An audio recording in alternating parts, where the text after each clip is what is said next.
I'd like to call this TTC Board meeting to order. The clerk has confirmed the quorum is present. The clerk will now read the land acknowledgement.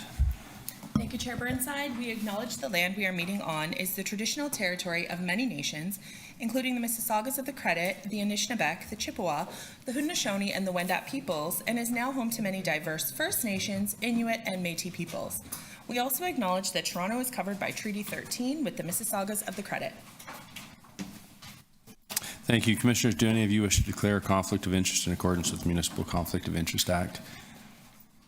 Seeing none, we will move on. Commissioners, the next item is the approval of the meeting minutes of May 8th. Can I please have a motion to approve the minutes?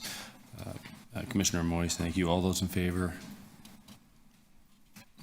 Confirmed, thank you.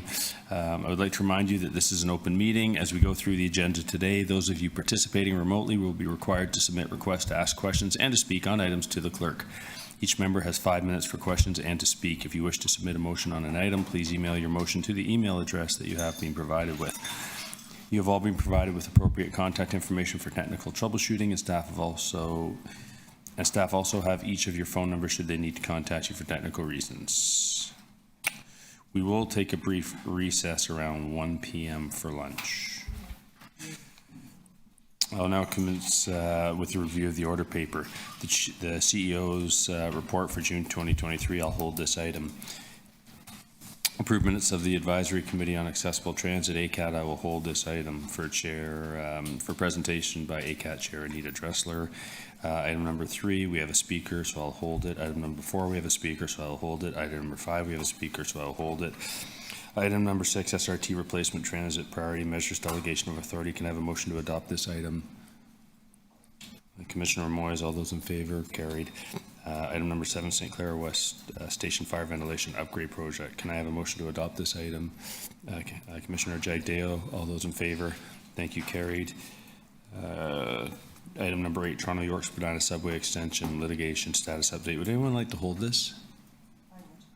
Commissioner Osborne is holding that. Presentation, the SAP program update. I'll hold this for staff presentation. Item number 10, financial and major projects update for the period ended April 29th, 2023. Can I have a motion to adopt this item? Commissioner Osborne, thank you. All those in favor? Carried. Items 11, 12, and 13 were considered by the TTC's Audit and Risk Management Committee at its meeting on June 1st. Commissioner Lalonde, I'd ask that you present the ARMC items. Thank you, Chair. I'd be happy to. The ARMC met on June 1st to consider these items. On item number 11, I met privately with Kevin Travers from KPMG ahead of the meeting, and then Mr. Travers presented the results of his audit report to the committee. There were no significant items to report. And in fact, KPMG was very complimentary of the work done by TTC staff, especially in preparing for the new audit standard around asset retirement obligations, which comes into effect next year. On item number 12, the review of the financial statements, Josie and her staff members walked us through the TTC's financial statements as well as their notes. The audit committee is recommending that the board approve those financial statements. And finally, item 13, the committee also reviewed the annual safety, health, and environment report. Betty presented the highlights of that report to the committee. The committee reviewed the report and is forwarding that report to the board for information. Chair, if there's no questions on any of those items, I'd be pleased to move approval of items 11, 12, and 13. Fantastic. Thank you. Seeing no questions? He's approved. Right, he's moved them. All those in favor? Carried. Thank you very much. Item number 14, TTC Pension Plan Bylaw Amendments. Can I have a motion to adopt this item? Thank you, Commissioner Osborne. All those in favor? Thank you. Carried. TTC Pension Fund Society Annual Report. Can I have a motion to adopt this item? Thank you. So moved. Carried. That concludes the review of the order paper. Fantastic. So the first item of business is the CEO's report. I'll ask Mr. Rick Leary to address the board. Thank you. I just want to say welcome to our viewers and to today's participants to the board's 6th meeting of 2023. Again, welcome, Chair, Vice Chair, Commissioners. My apologies for not being there for all the conflicts. Not always easy. I wanted to begin by saying the TTC is proudly recognizing Indigenous Peoples Month and Pride Month in June. Now, the theme of this year's Indigenous Peoples Month campaign is gathering and sharing stories. Stunning artwork by Toronto's Indigenous artists will be showcased on 6 buses and 4 streetcars this year and will be featured throughout the system through a poster campaign. This year, the work was led by our Indigenous members from our diversity and culture group. And internally, we're also recognizing the month in several ways with a focus on educating our employees. So I want to thank everybody internally for the great work they do. As you can see, it's beautiful, absolutely beautiful. Now, the TTC kicked off Pride Month with a flag-raising ceremony on May 31st. As in previous years, we wrapped the 94 Wellesley bus with a Pride-themed artwork to celebrate the diversity of Toronto's 2SL LGBTQ+ communities. For the second year, we've also wrapped a Wheel-Trans bus to celebrate Pride. So we let everybody know that if you spot our Pride vehicles, we welcome all to share photos on social media using hashtag TTC Pride. During the Pride Toronto Festival weekend from June 23rd to 25th, the TTC will also have its e-bus in the Trans Dyke marches, as well as the Pride Parade, which is always a great event. Now, customer and employee campaigns I'll let you know, are important opportunities for us to continue building on an organization or in an organization where employees feel they belong and customers as well feel welcomed. You know, just a quick story on that day. A young lady who'd only been working with us for a few years, I said, young woman, who's only been working with us for a few years, actually came up to me and wanted to thank me. And she let me know that it wasn't always easy growing up and being comfortable, especially in the community in which she lived. But when she came to the TTC just a couple of years ago, it really helped her personally. It was really nice to hear. So we're doing some good work internally, and thank you again to all the staff for making this happen. It's such an important time. Now, commissioners, equity, diversity, and inclusion are organizational priorities for the TTC.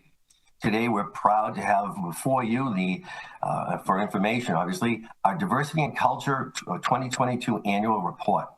Now, the report highlights the initiatives that were taken to create a culture, of inclusion, belonging, respect, dignity, and an environment that's free from harassment and discrimination. We continue to build upon the work that was started in December of 2020, as well as progress on the commitments that we made to our employees, our customers, and the community at large.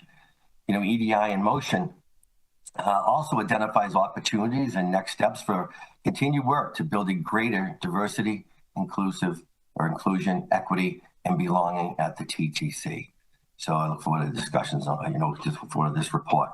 Now, on April 25th at about 6 p.m., this is really heart-touching. Special Constables J. Savendra Kumar and Peter Milenkovic, if I say correctly, were on routine patrol at Lloyd Young Station when they were notified by a community safety member of a possible opioid overdose in the public washrooms at the station.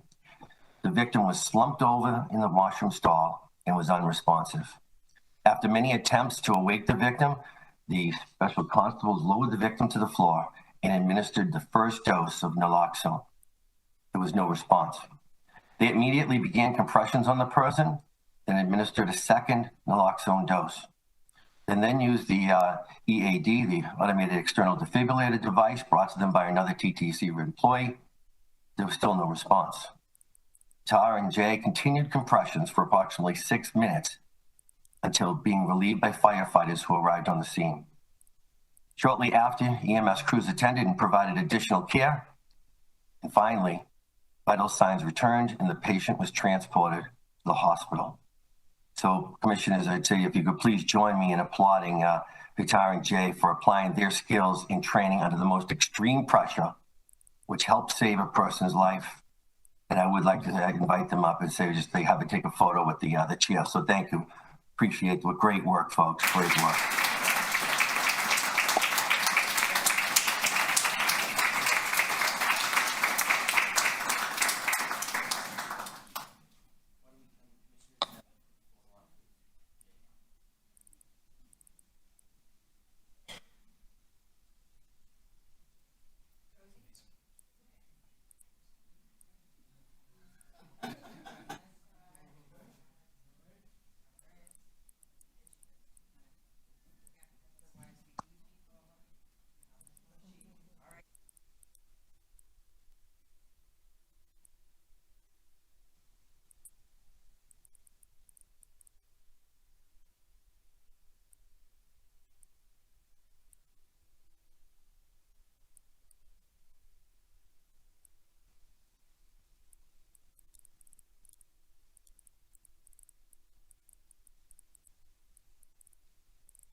Just let me know when to continue, Chair.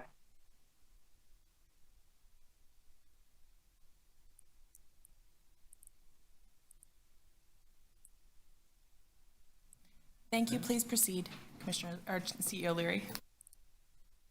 Thank you very much. We've told you many times, commissioners, that what wonderful work the special constables do in the front line, in the field. They're there for customer service, information, safety, just incredible work, the staff that we have. So you saw that. But I also wanted to quickly add that the TTC is working to extend naloxone training to station supervisors. We're looking to equip stations with naloxone kits and ensure naloxone administration reporting and inspection processes are in place this fall. I can also let you know that we've trained 107 of the 127 station supervisors, so about 84%, on the use of naloxone, with the rest being trained in the remainder of the year.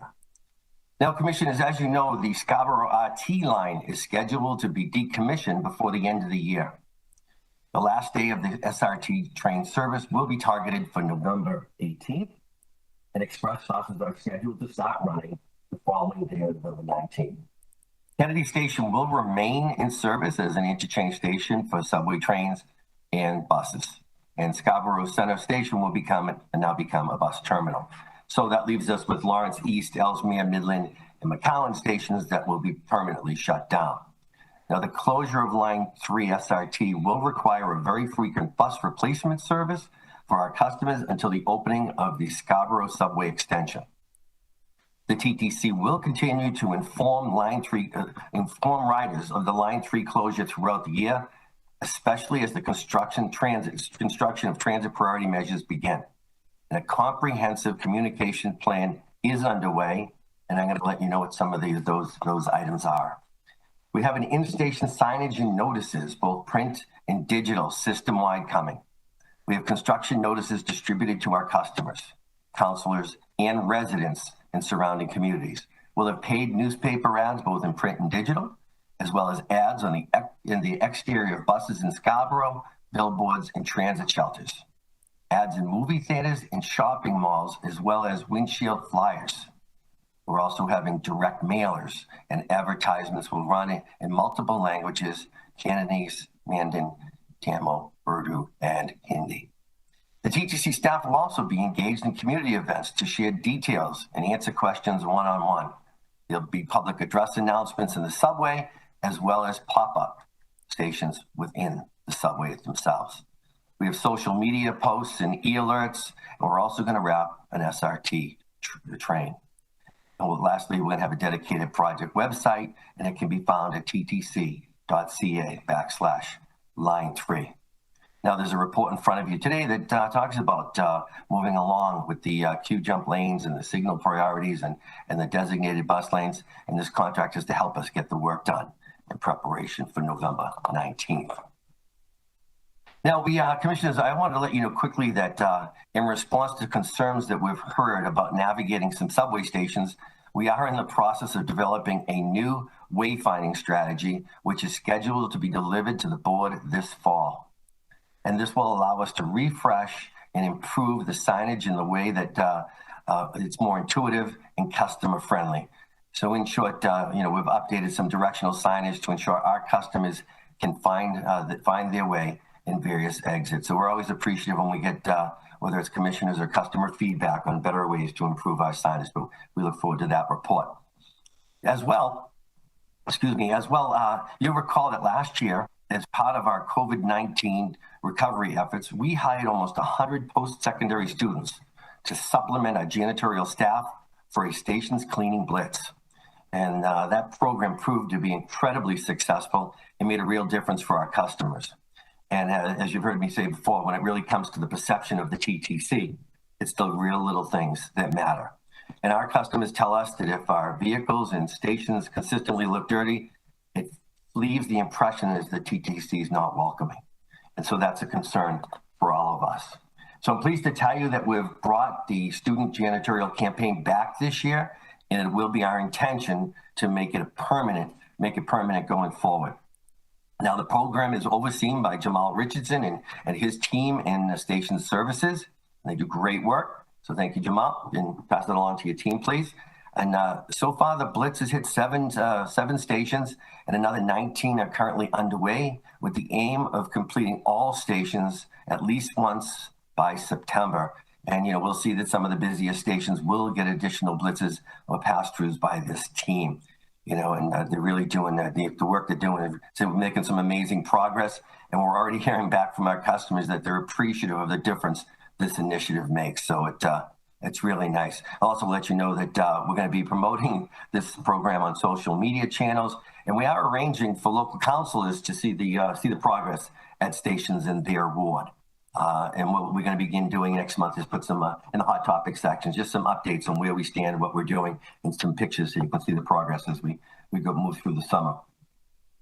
I also like to remind everyone that our joint campaign on pet adoption is running for a few more days at Spadina Station.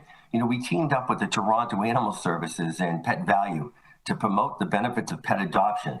So I want to thank our partners for that. The wonderful and eye-catching campaign featuring images of adorable cats and dogs, and as you can see, guinea pigs and rabbits is on display until June 15th. And Animal Services has told us that this campaign really has helped find loving homes for a few animals featured, and it's driving up some recent adoption in inquiries, which is really nice. So if anyone's interested in adopting a pet from the Toronto Animal Services, they can call 416-338-PAWS. Between 10:30 a.m. and 6 p.m. to schedule an appointment and a meet and greet.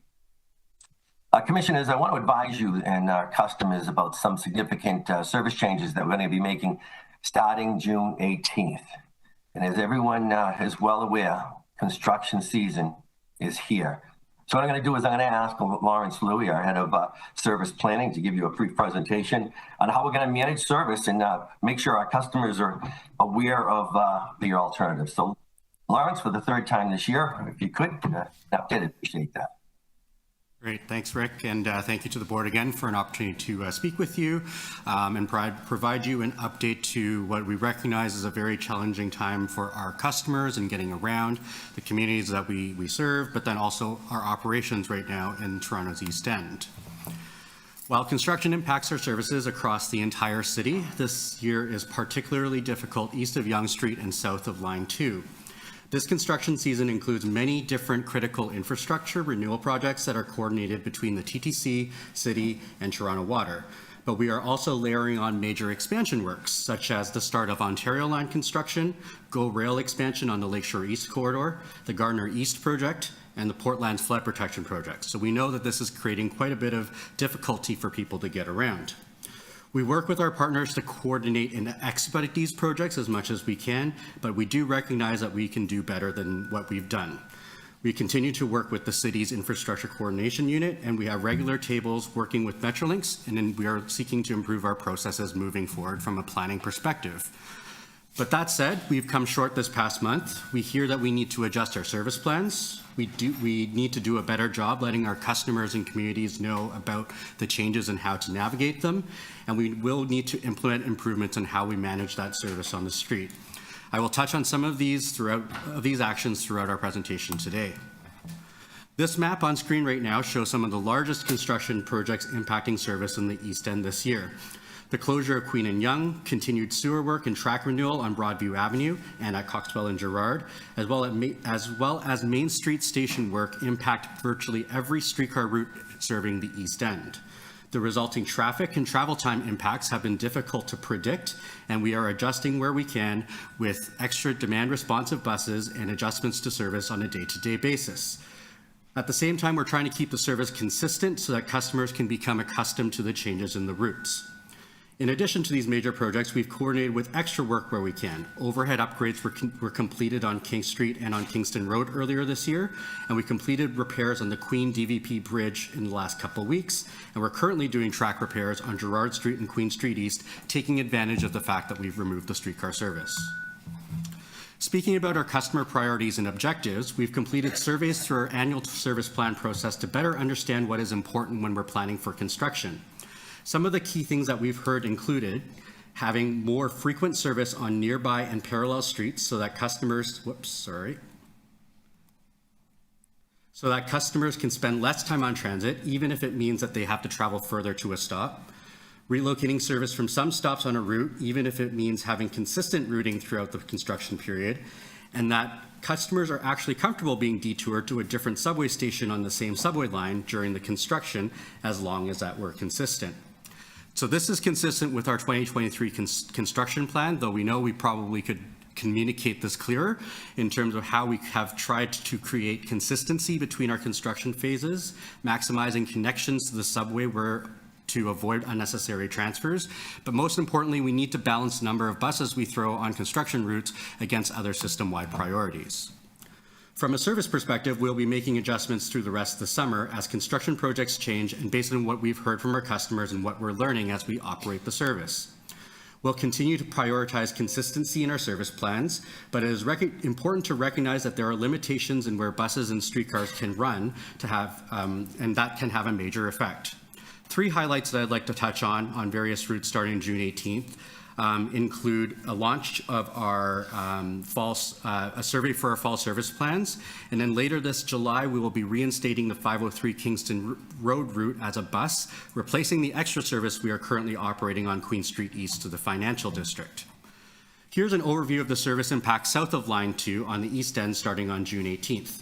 There are other changes affecting routes north of Line 2, and we encourage customers to check ttc.ca for updates, but I will focus on the one south of Line 2 today. The 2 major projects affecting service will be the closure of Broadview Avenue to buses and the Gerrard and Coxwell intersection for track reconstruction. These will begin on June 18th, and I want to highlight some of our key messages for service. First, we won't be able to operate buses safely on Broadview Avenue as we begin reconstruction of the street and the streetcar tracks after sewer work has been completed. Northbound traffic will be maintained for local access, but the lanes will be too narrow for us to operate buses safely. As an alternative, we have increased service on the 72 PAPE bus, connecting the area to streetcars at King and Parliament, and bus service will also connect from Castle Frank Station to East Chinatown at Gerrard and Broadview. I'd also like to reinforce one of our service approaches this year was to minimize the need for customers to transfer if they are trying to get to Line 1. Boarding any streetcar on Queen East will take customers to Line 1 at either Dundas and College Station, where they can transfer to get to their final destination. And since the start of the changes, we've supplemented with extra bus service, and I'm happy to say that as of next Monday, that service will be visible to our customers using our online apps, traveling from Kingston Road and Queen to the Financial District.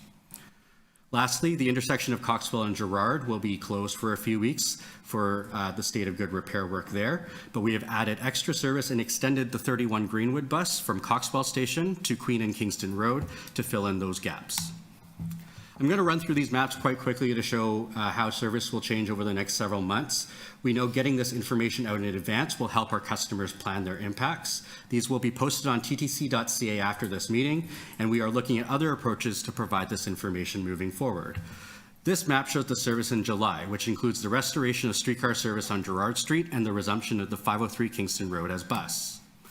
In September, we will be operating buses on 501 Queen at all points east of McCall Street to accommodate Metrolinx's construction. Knowing that some of our customers have now adjusted to having the 501 streetcar on diversion via Dundas, we'll be maintaining that routing to avoid confusion. In October, we're currently exploring 2 options for service. We'll be resuming the 503 Kingston Road with streetcars in October, but looking at 2 options for the 501 Queen and 505 Dundas streetcars. The first is to resume 501 Queen service operating via Dundas as it is today, while keeping 505 Dundas operating via Gerrard Street. This would provide 2 streetcar corridors with 5-minute or better service in the East End. The second is something a bit more drastic, which is to split the 501 streetcar in the downtown core, with streetcars from the west going only as far as McCall and from the east only as far as Church. This would improve service reliability, but require customers to walk to connect to the subway. We'd like to hear what customers think about these 2 options, so like I mentioned, we'll have an online survey in the coming weeks. Customers are also telling us about improving how we communicate the changes, getting the information out in advance, making sure that it's clear, and that we provide key messages and tips to navigate is important, as well as signage and stops and stations. We're diversifying the channels for communication, and I have some examples of that shortly. We continue to have 20 staff on street at key locations to help direct our customers. We've now launched a single page for streetcar service changes on ttc.ca that is a one-stop shop to know how service is being affected. We're using QR codes as much as we can on our online information and our printed materials to help customers find the pages for latest updates. We're doing pop-up events in advance of the changes. We'll be at Broadview Station this week. We've started using our social media in more creative and fun ways. We're also identifying where we could better direct customers at key transfer locations, so using bigger signage, signage on sidewalks, signage on poles, just to help people get along. We also continue to collaborate with our partners at the city to improve our operating conditions. We have new transit signal priority phases at key locations to help streetcars make their turns, which will be activated later this week on Broadview Avenue at Queen and Dundas Streets. We're also reviewing on-street parking and traffic restrictions and identify adjustments like setting back where parking zones start so that other vehicles can pass streetcars and buses that are waiting to turn. We're also happy to have reached out to our friends at Bike Share Toronto about our latest service changes, and knowing that some customers will opt to take a bike share to and from Broadview Station, they're helping us out by offering some valet stations at Broadview Station next week. Finally, the service plan we have is only as good as it operates. We admit we can do better, and we need to focus on addressing service gaps and being nimble with demand responsive service to make sure we don't leave customers with long waits or the inability to get to ends of lines. I want to update first that we are getting closer to having that demand responsive service visible to our real-time predictions. This is alongside a larger update to our real-time information feed that has been challenging to implement, but we continue to make progress. We continue to have extra buses and streetcars throughout the network. So we have over 30 buses on a day-to-day basis and 15 streetcars in the construction zones to fill in these gaps. And we're also deploying them in different ways. We're having them on standby, which is very important when we see a gap, that we can have a vehicle that's really close to that gap right away to fill it. So that's part of the way that we're changing how we manage. So what's next? As mentioned, we will begin our customer information campaign earlier this month in advance of the impacts at Broadview Station at Gerrard and Coxwell. We'll be launching that customer survey in the coming weeks for the fall service options. And in July, our next phase of our 2024 annual service plan consultation will take place, where we will focus on the largest construction projects that we know are coming in 2024. So this includes construction for the Yonge North Subway extension, for example, so that customers can give us feedback before we even get that service planned and scheduled on how they would like to get around during those disruptions. So thank you again for your time. Happy to take any questions. Okay, John Lawrence, thank you. I'll ask if we can get questions in a minute, if that's okay with you, my friend. Just also want to let the board know that we're taking advantage of some of the Broadview, as Lawrence said, that's Broadview restrictions to make important upgrades in our track infrastructure in the station as well. And I also think it's important to advise that when the station reopens for streetcar service later this year, that we're going to be doing things a little bit differently to address the streetcar backups that have occurred outside the station. I've had the opportunity myself to be there and speak to local businesses, as well as speaking with Councillor Fletcher on this matter. And what we did is we committed to them that we'd take a new approach to see streetcars drop off and pick up customers as quickly as possible, and no unnecessary delays or layovers in the station. And this new approach will really help us keep the platforms clear and alleviate congestion. Because what we know is the streetcars get backed up on the street. And, I think it was last board meeting or the board meeting before, Commissioner Jagdeo had asked a question about streetcar on-time performance. So we know how significant that is as we're tracking the improvement of streetcar on-time performance like bus. And as you can see in the discussions that Lawrence just gave us, that really is, with the construction of the street, a lot of challenges. And what we're really learning, especially from the clever device system, it's a trade-off, and it's on-time performance versus customer experience. And the information that we're generating is so critical, that helps us make good decisions as we try to ultimately schedule from A to Z. But as we get new information, we have to make sure we're keeping customer experiences as a primary goal as well. So just wanted to let you know that. And it's our intention to let our operators as well as our customers know closer to the implementation date. But I wanted to let you know this because it's something that we're readying for later this year. Now, finally, on behalf of the TTC, I would also like to extend congratulations and say best of luck to the defending Grey Cup champion, the Toronto Argonauts. They're going to be kicking off their 150th anniversary season with a home opener against the Ticats this coming Sunday. I'll just throw a happy Father's Day to everyone as well. Now, the Argos are a proud and a great and proud tradition in Toronto that actually makes the TT feel relatively young at only being 101 years old. So I want to say congratulations and good luck again for this year to the Argos. And I just want to remind everybody, it doesn't get any easier to go to the Argos game than taking the 511 Bathurst to the 509 Harbourfront to the exhibition loop. So with that, the next board's scheduled meeting will take place on Wednesday, July 12th. And Chair, that concludes my opening remarks. Thank you. Staff here to answer any questions. And thank you, Lawrence, again for that. Thank you, Rick. We'll now move on to questions from board members. Any questions? Commissioner Moyes? Thank you, and through the chair, I have a number of questions, and they're all over the place. The first one being that, well, first is a comment. I love the pet adoption initiative. I'm a big animal lover, so thank you for that. My first question is around the naloxone kits that we have. I know we have them in the stations, and I know that a lot of our officers and staff are being trained on them. But do we have any of those kits on any of the streetcars, buses, and Wheel-Trans across the city? Because these things are not only happening in the subways, but happening across the city itself. Through the chair, currently we don't have any on our vehicles, but as we mentioned, we do have them in our stations, and we're also rolling them out in our workplaces. So is a streetcar, bus, and Wheel-Trans a workplace? We do have plans to roll them out there? We have first aid kits on those vehicles. We'll have to take a look at, see if there's a place we can also include the naloxone kits. At this point, we've started with the stations, and then we'll see where else we can roll them out. Okay.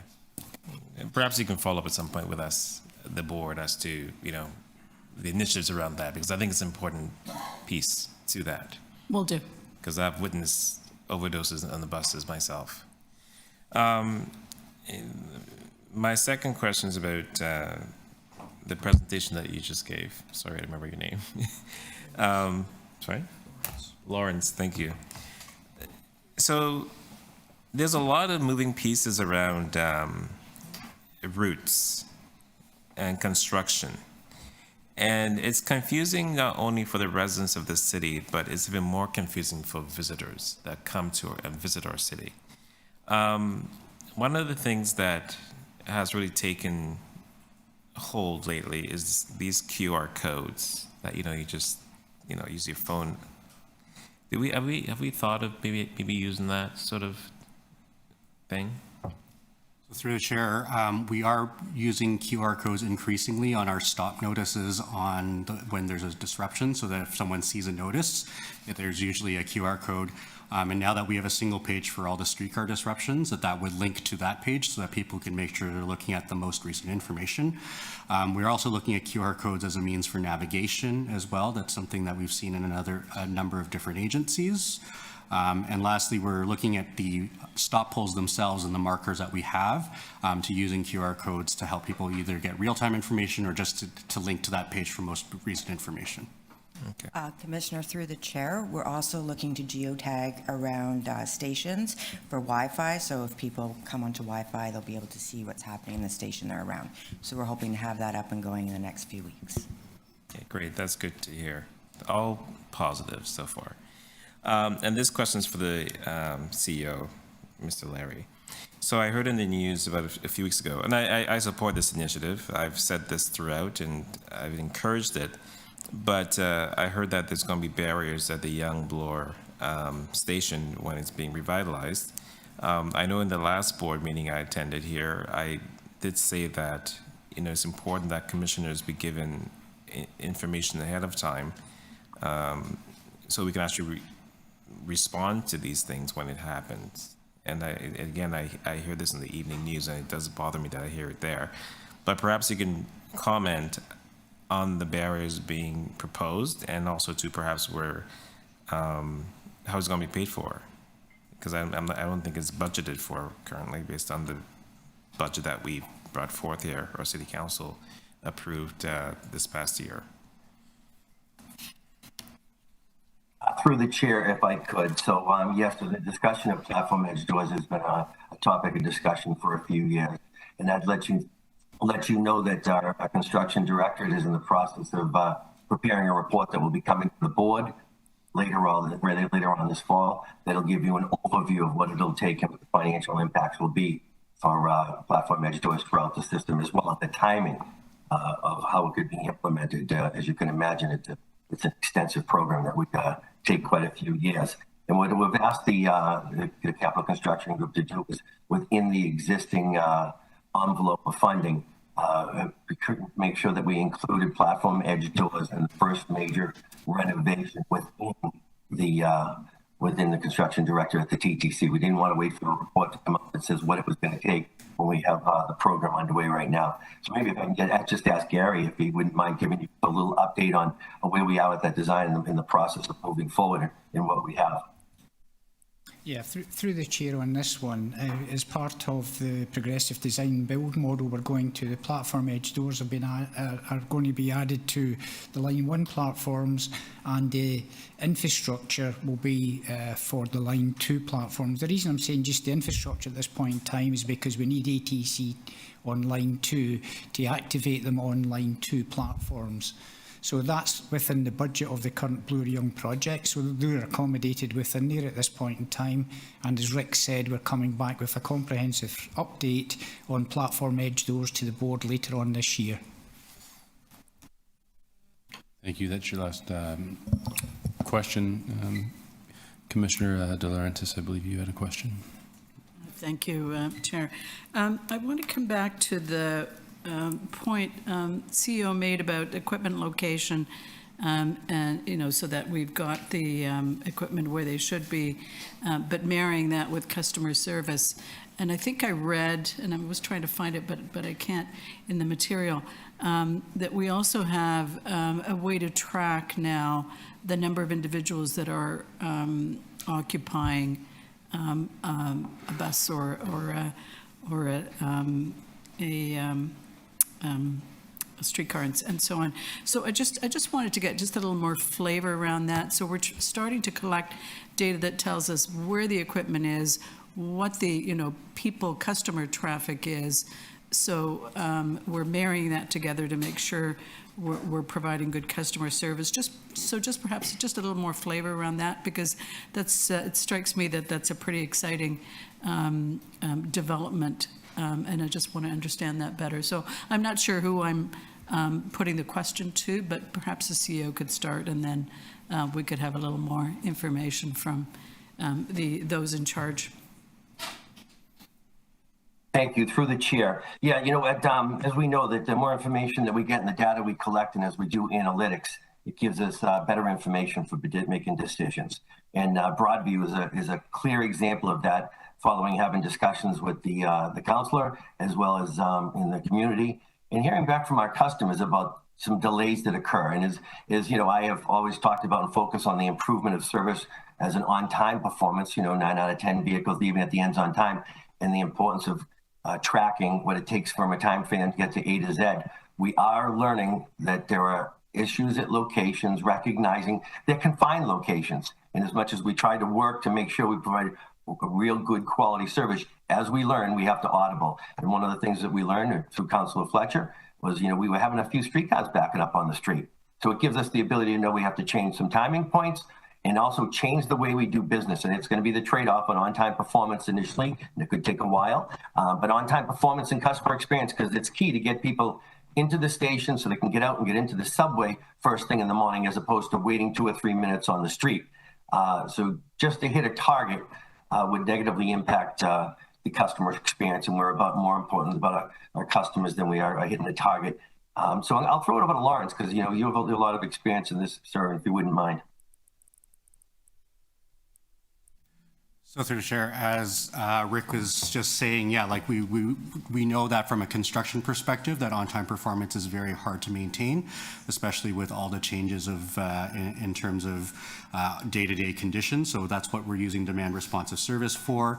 We're looking at different measures to look at what service quality of the customer experience is on construction routes. So moving forward, we're looking at reporting service reliability and service quality separately from construction routes impacted by construction versus routes that weren't. So even on an ongoing basis right now, our streetcar routes that are operating without construction, the 509, 510, and 511, they are operating at close to 90, if not above 90% on many days. So we know when there's no construction, we can run very well to schedule. It's now going to the next level in terms of how to create service quality for routes where there's variable conditions.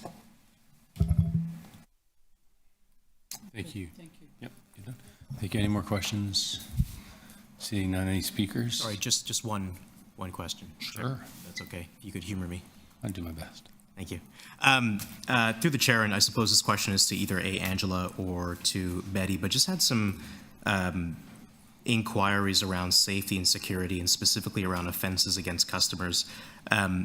Of the offenses that occurred in April, or I suppose we can even go back to March to April, do we have any visibility on the recurring types or the highest volume of offenses? Through the chair, yes, we do. We know that the more egregious offences have been going down. We do chart offences by assault type, and we are able to monitor that. If you recall, during the annual report of the special constables that we reported on last month, we actually have a detailed list every year annually that charts exactly the kinds of offences that we're seeing against customers and against employees. So for April, what was the top offense? Do we have that?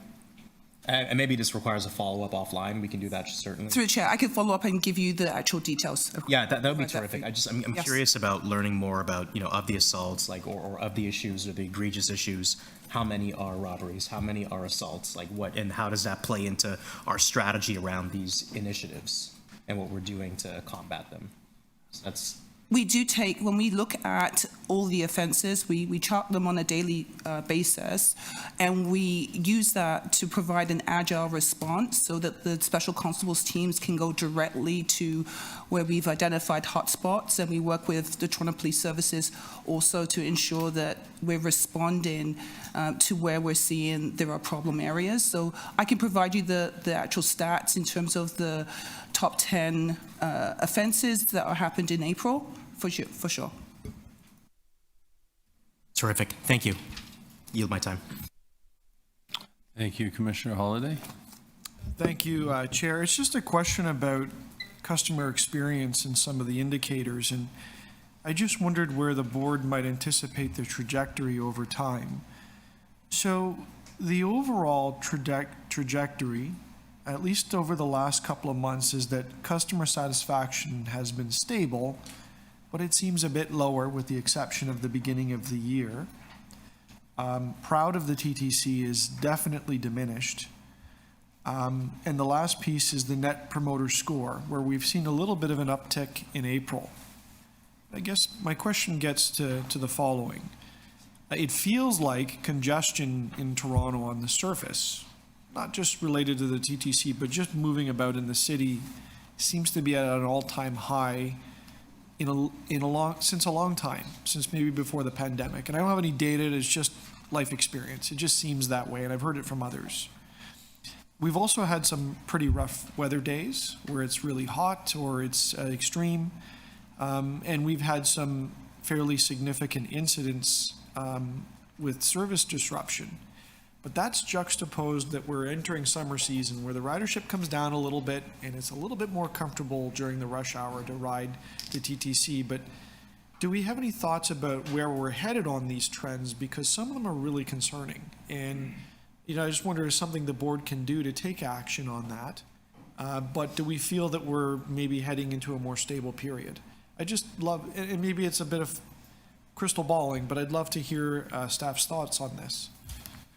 Through the chair, so you're correct in looking at the customer satisfaction scores, particularly around personal safety. We've seen that stabilize and in some ways still declining. We continue to watch that. I mean, it's about listening and responding to what we hear our customers and our employees are saying. I think that score is reflective of what we've also know to be happening with respect to offences against customers and against employees. I think it's about how we respond to this and what we've been doing, so that we can actually make some substantive changes. So what we've been doing is bringing experts together. We've been working really like this is an emergency response for us. We've been putting resources at this. We've targeted locations so that we can make customers actually trust that and have confidence in the system. So that's the actual response, making sure we have the resources. We've got the security guards. We're using TTC personnel to be more visible in the system. And I think that's, in time, you'll be able to see, hopefully, that reflected in the customer satisfaction score. So it's listening and then having a targeted response. Thank you. And I see that, there's some action steps in here, which is very helpful. And one of them is including customer safety focus groups in May 2023. So I take it you're working on those. But, the board gets the macro view, the roll up the chart. Is there any plan to bring a little bit more insight to the board in time about what people are thinking or are talking about, at least from a structured perspective, right? We all hear our anecdotal stories or we have our own experiences, but you're doing some significant work right now. How will that feedback come to us to reassure us that we're on track? So, as Lawrence mentioned, we are going out for surveys right now. We are working on the 5-year service plan and the annual service plan, which, as a result of those initiatives, it's a lot of public consultation. So we're really trying to keep our ear to the ground and hear from customers, hear from the public about what is top of mind for them, and that will be presented to this board in September. So you'll be able to understand what's happening through those surveys. Thank you. Thank you, Chair. Thank you. I think that was the end of questions. Would anyone like to speak?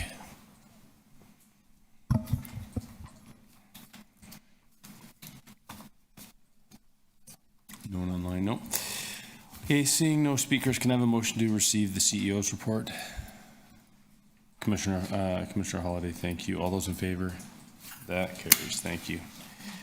Next item of business is item number 2, the approved minutes of the Advisory Committee on Accessible Transit, General Monthly Meeting for April 27th, 2023. I'll turn the mic over to Anita Dressler, who is the ACAT Chair, so that she can present the minutes. Anita. Thank you very much. Good morning, Chair Burnside and members of this board. The minutes are before you, but I would like to review a few things. ACAT members are working diligently to identify issues, review, and submit responsible information to TTC staff to address. We have 4 subcommittees. I'm going to update you on some of the identified issues. Communication, a more positive approach to inform riders of TTC improvements. Design review, identifying the barriers to safe travel. Platform issues such as Davisville subway platforms, where the shelters are being opened on the sides for better circulation of air, and removal of garbage containers and placing them in a barrier-free area. Also, placement of the benches.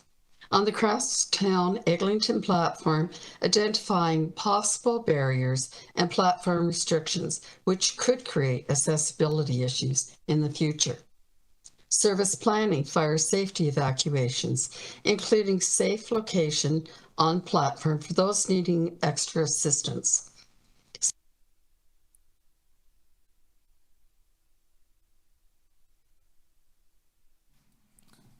Anita, just hold on for a second, please. We lost you. Audio. Terribly sorry. Oh, there you go. I apologize about that. All right, I don't know where it cut off, but I'll just do the service planning part and forward. Fire safety evacuations, including safe location on platform for those needing extra assistance. Staff training in emergency situations, escalators to an up position for easier evacuations, till the fire department turns them off or reverses position for movement of equipment. Crowd control and reassurances to persons in need of assistance. Wheel-Trans operations, the re-registration of the 11,000 customers that are legacy customers, registered before 2017 to meet AODA requirements of determining eligibility relating to the disability. Temporary service, conditional service, which is defined as family of services, which includes service structured to conditions present, or unconditional door-to-door service for those that cannot manage public transportation due to their disability. Reviewing the present procedure and locations of the Wheel-Trans Appeals Panel, which consists of 3 members, occupational therapists, a TTC representative, and an ACAT member. All appeals are in person as an additional tool to determine eligibility.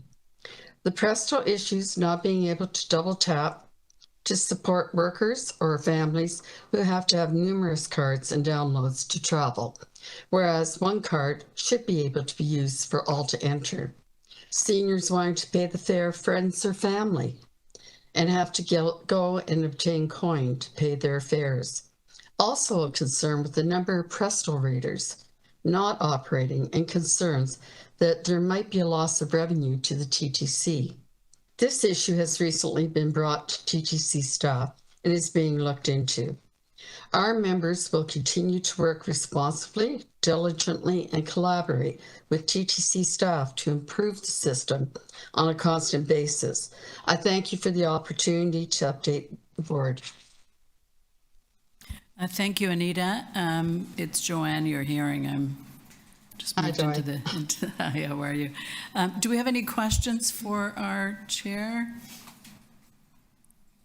I don't see any hands up. Do we have any comments? I don't see any comments. Anita, I'd like to make one, and I think we should just underline at the last ACAT meeting, there was a, and you've pointed it out, the question of as the re-registration occurs, individuals who qualify for Wheel-Trans will not lose service. So let's just underline that. This is an opportunity to communicate that, because you made the important point at the meeting that part of the issue here is that information isn't getting out. So I just want to give you a chance to make that comment and underline that for everyone. Thank you very much. All right, there was a concern due to the fact that when you're booking your rides, there's a pop-up that says you're not registered, register please, and TTC is also sending out groups, I believe in thousands of applications to reapply. The problem is that most of the customers see this pop-up and automatically think that they will not get rides. This is so false. And I think it has to be advertised that you still have your service while registration is going on, but it's really important to re-register. I think it helps the TTC in a few ways. First, they meet the eligibility requirements of AODA, but also they can update their records and have a more, I guess, up-to-date number of users. And I think that helps with their stats in a great way. But definitely, everyone that I meet, I tell them, you have not lost your service at all. Everybody will get service. And I think that staff's been really, really open and very communicative about this. And it's a misunderstanding. I was told that on the pop-up, they're going to add an additional line, you still have your service, or something to that effect. And I thank you very much for allowing me to bring this point forward. Thanks, Anita. Cameron, do you want to make a point? Just to underline it again? Yes, Vice Chair. So just to underline what Anita did say, the purpose of re-registration is in order for Wheel-Trans to comply with the legislation through AOTA, in order to have all paratransit customers categorized into 3 eligibility categories. That is conditional, unconditional, and temporary. This is something that was mandated as of 2017. So this is an effort that Wheel-Trans has been pursuing for over 6 years now. And most recently, now that the pandemic has waned, those communication efforts kind of ramped up again. And we did have a pop-up, and we do have a pop-up on the self-booking website for trip booking, where customers see a reminder if they are a legacy customer and they have not re-registered, as well as a personalized letter, which actually explains why we're doing what we're doing, what's needed in order to re-register, the supports that are in place in order to re-register, and again, outlining that, as Anita said, it doesn't mean that you are losing any service once you re-register. It just allows us to be compliant and have those customers who signed up for service prior to 2017, who were never categorized into an eligibility category. It allows us to be compliant with that and have all of our customers now in one of those 3 eligibility categories. Thanks, Cameron. So better data, better service. That's what we're aiming for. Thank you. Thank you, Anita. And I think now we'll move to our next item, item 3. Oh, sorry, a motion to receive the item. I'm not well trained at this job. Julie Osborne. And do we need a seconder? Okay, all in favor? Very good, thank you. Thanks again, Anita. See you at the next meeting. Thank you. Item 3, community safety security update. The next item of business is item 3, and we have 5 speakers registered. So we're going to go to that. And just a reminder, 5 minutes to speak, and the clerk will call the speakers forward, and we'll call each name at the conclusion of each deputation. You will, we'll find out if there are any questions, and then we'll move from there. So Chris Ann, please. Thank you, Madam Vice Chair. The first speaker is Colby Badwar. Please go ahead. Good morning. Am I audible? Yes, you are. Okay, thank you. So I have several issues with this report to highlight for you all. It notes that special constables had a 13-minute average response time for calls for service on lines 1 and 2 in April, down from 18 minutes in March. Although this is a positive trend and attributable to new hires brought in, it does not accurately reflect the true length of time that officers spend responding to calls. Although lines 1 and 2 do account for most of the calls, incidents elsewhere in the system do have to be attended, and response times for those calls out in the suburbs are abysmal. Although the average is certainly being impacted by self-generated calls, which have a response time of 0. This stat should not be taken as evidence that TTC customers who are being victimized are receiving prompt responses, because they are not. Now, at the last meeting, I noted that TTC reported a 21% acceptance rate for services offered by Streets to Homes. This report has a new graph showing a very large number of individuals observed, but only a fraction of them being engaged, with the acceptance rate being measured against those engaged rather than those observed. It's rather curious that Streets to Homes does not bother to engage with so many individuals, and rather dishonest to say that a majority of the individuals are accepting services when so many individuals aren't even offered services in the first place.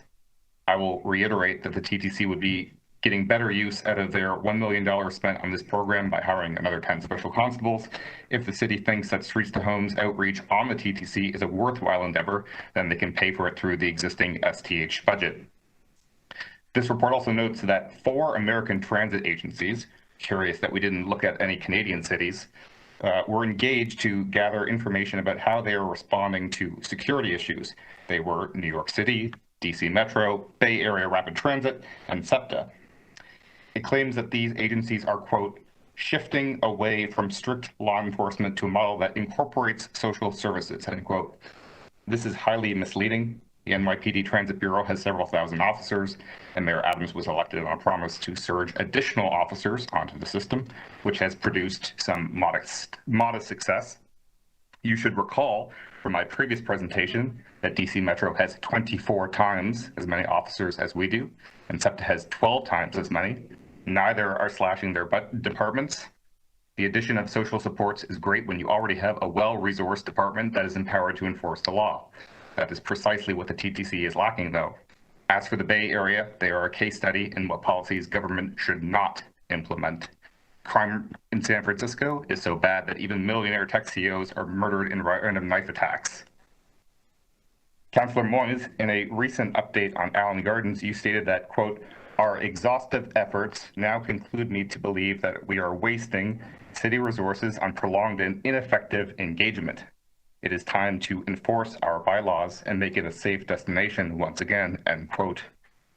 I hope that the board can agree that TTC customers also deserve to have a safe journey where TTC bylaw number 1, the criminal code, and all other statutes are strictly enforced, with all passengers being held to the same standard of expected behavior. It is not acceptable for youth to set off fireworks on a bus. It is not acceptable to trespass at track level. It is not acceptable to not pay your fare.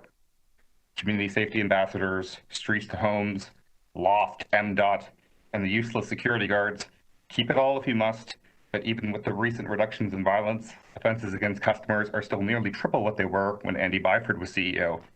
If you want to have a safe system, you need to enforce the rules. The TTC hasn't tried a true law enforcement approach since 2007. Don't settle for just marginally better and declare victory. Your customers deserve better. Thank you. Thank you, Mr. Badwar. Any questions? Seeing none, thank you. We'll move to our next speaker. The next speaker is Chloe Tang Poonprush. Please go ahead.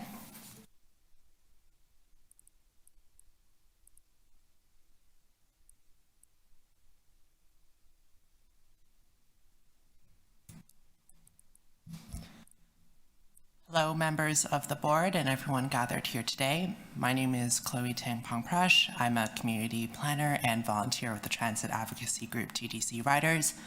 Today, we launched our report about safety on the TTC in response to the Getting Back to Transit initiative. Our report is titled, "Whose Safety? Investing in a Safer TTC for All." In our report, in collaboration with a dozen other community organizations, we strongly condemn the TTC's Getting Back to Transit or Move Along initiative. It is designed to discourage the use of the system for shelter for unhoused people, instead corralling them to Union Station in order to access streets to home workers. If this action is not successful, then the initiative calls for special constables to be deployed. It is important to note that in 2022, only 18 of 138 referrals made by streets to home workers resulted in long-term housing solutions. We understand that a heavy-handed enforcement approach is not a viable long-term solution. The Move Along initiative pushes unhoused persons under the rug and hides the root causes of the problem instead of addressing it. The presence of police and uniformed special constables make many people feel less safe, especially Black, Indigenous, people of color, and unhoused people. The TTC's own data supports this fact, as these groups face disproportionate and harmful enforcement measures.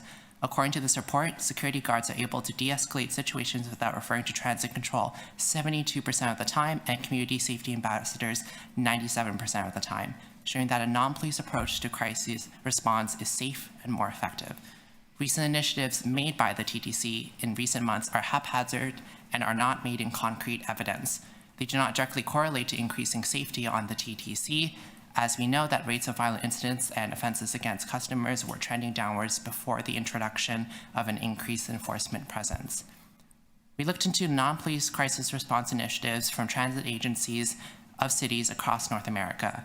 Through our research and our conversations with community groups across the city, we recommend that the TTC create a safety roundtable focused on developing long-term solutions.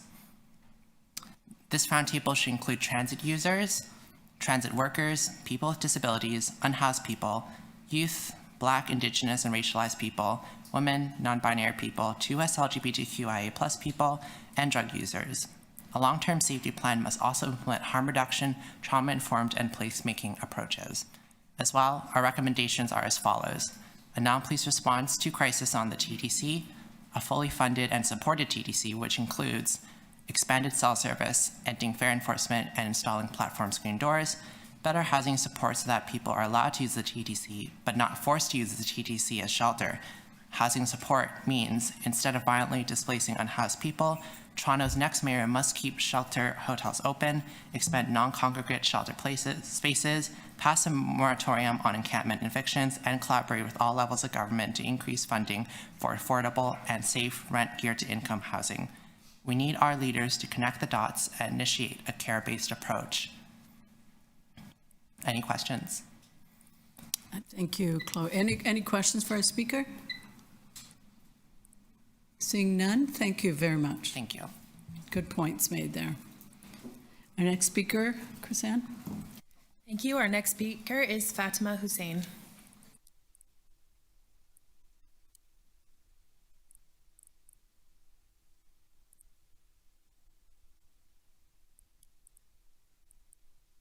Front row.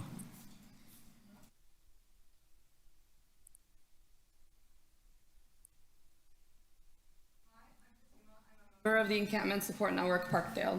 Today I'd like to start by telling the story of a woman I'll be calling AP. A member of our group first met AP when they were both residents of the Strathcona Hotel. Both women and about 90 other residents of the building on floors managed by the service provider Homes First were evicted with mere days' notice from the rooms they'd been at for years, where for the first time they had a stability of having their own rooms. Homes First evicted these residents to make room in the hotel for a group of youths coming from another shelter that was shutting down. The Strathcona is shutting down altogether in August. Both women moved to a women's shelter in Scarborough by Kennedy Station. There, we witnessed what happened to AP and how our systems and city failed and continue to fail her. I'd like to tell her story. AP struggles with a lot of complex trauma. One day at the Kennedy Women's Shelter, a fire drill was conducted. The loud ringing of the alarm set her off and triggered her PTSD to the point she couldn't leave her room and participate in the drill. Because she did not come down and participate in the drill, she was service restricted. Plainly put, evicted from the shelter. She was transferred to another shelter that would not accommodate her service animal. Then that shelter referred her to another shelter who again could not accommodate her service animal. This third shelter now transferred her back to the original women's shelter she had been evicted from. She ended up staying outside on the sidewalk of the Kennedy shelter for a couple weeks. This happened in May and she's still outside now, sleeping wherever she can get a moment's rest, in parks or on the subway, going from Kennedy to Kipling and back.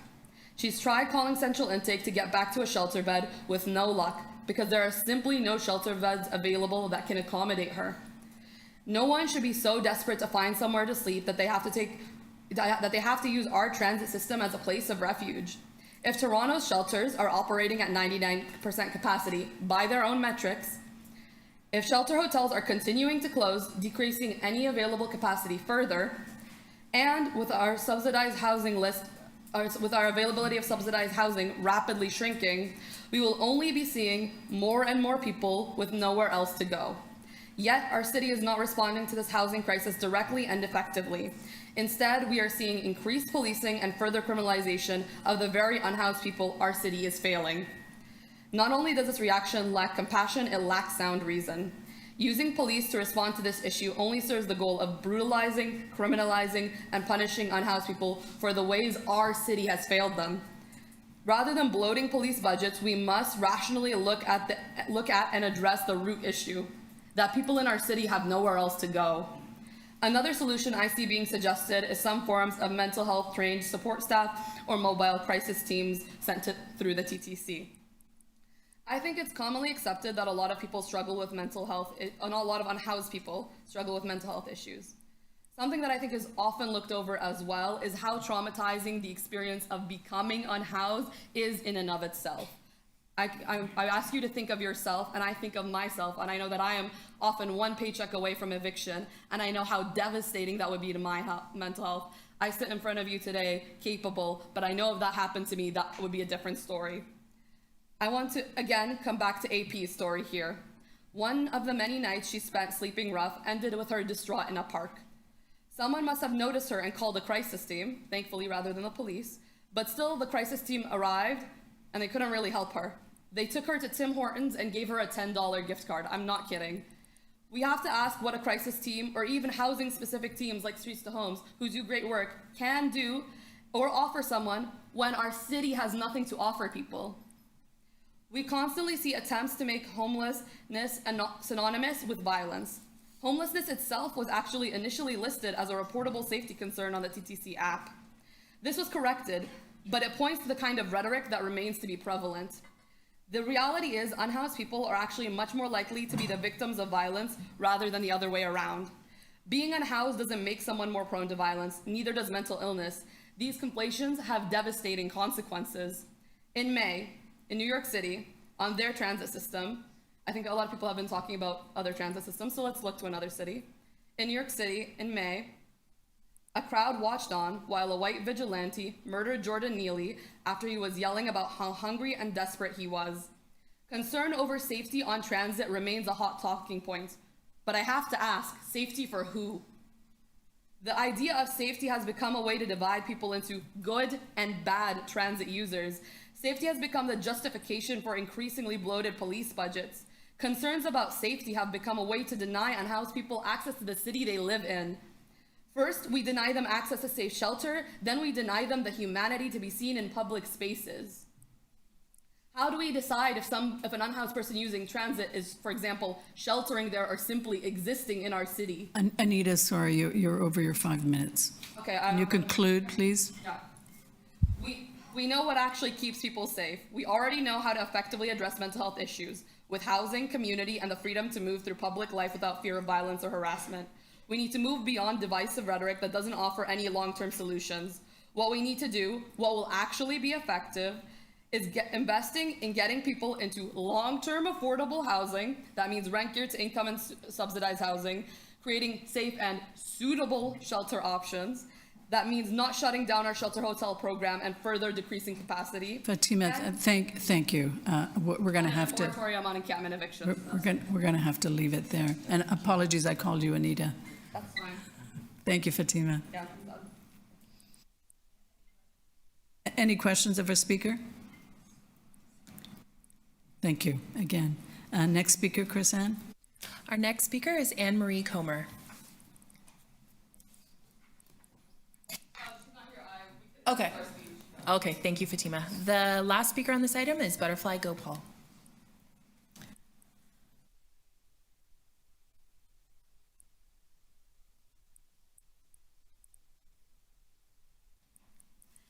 Good morning. My name is Butterfly. I'm a resident member of Jane Finch Action Against Poverty and a community legal worker at Parkdale Community Legal Services. I use the TTC. TTC is my main mode of transportation. I travel using the buses, subway, and streetcars.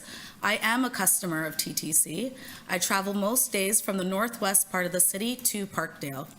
TTC has and is failing me and my communities that I serve and work with. Both JFAP and PCLS are contributors to the WHO Safety Investing in the Safety TTC for All report and participants in the TTC stakeholder meetings annual service plans. The city has been prioritizing pro-police and surveillance approach under the previous mayor, and it has caused so much harm. The approach should have been focusing on defunding by 50% of the police funding and reallocation to the entire funds to address homelessness, mental health, and other community programs and services. Make no mistake, it's the working poor, Black, Indigenous, racialized communities that pay for the operations for this public service. And this isn't serving us, but continuously chooses to criminalize us, charge us more for less, with unreliable services and ongoing and upcoming cuts that are coming down the pipe, like our vital line, like the 35 Jane bus. Shame on all of you for continuing and funding the same practices that impact the most marginalized people in the city of Toronto, who were the heroes of the pandemic. Hello, my name is Rabina Subadar, and I'm also representing the community with Butterfly. Our concerns also lie with the addition and continuation of constables and overall policing on the TTC. Expanding police on the TTC will make transit users feel unsafe and continue to reinforce a culture of fear within communities. Let me tell you, fear is suppressed, but the anger of the direction the city takes will remain unsettled. The report highlights cross-wide investments to the presence of constables, police services, and security guards, totaling a close rough estimate of $6 to $7 million. But the downward trends started before implementing more police. The statistics reported seem to be in favor of police, but they are transactional metrics and they are not situational. Specifically, the Move Along initiative brought forth by the TTC is not a safety solution. Instead, it is a form of quiet eviction targeting unhoused people. It pushes unhoused people to the Streets to Home program, which is receiving less spending, $1 million in comparison to $6 to $7 million that policing is getting, and stretching employees thin. We call for the city to reinforce support services and not a false notion that police are a support system.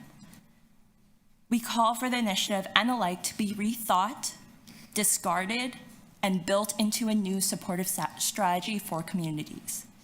We call for investment into proactive, continual, and situational de-escalation training for standard TTC employees. It's a skill that everyone should have.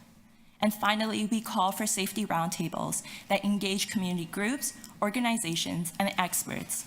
But let me remind you that these will not be the last calls of this day and onwards. Thank you. Thank you. Any questions?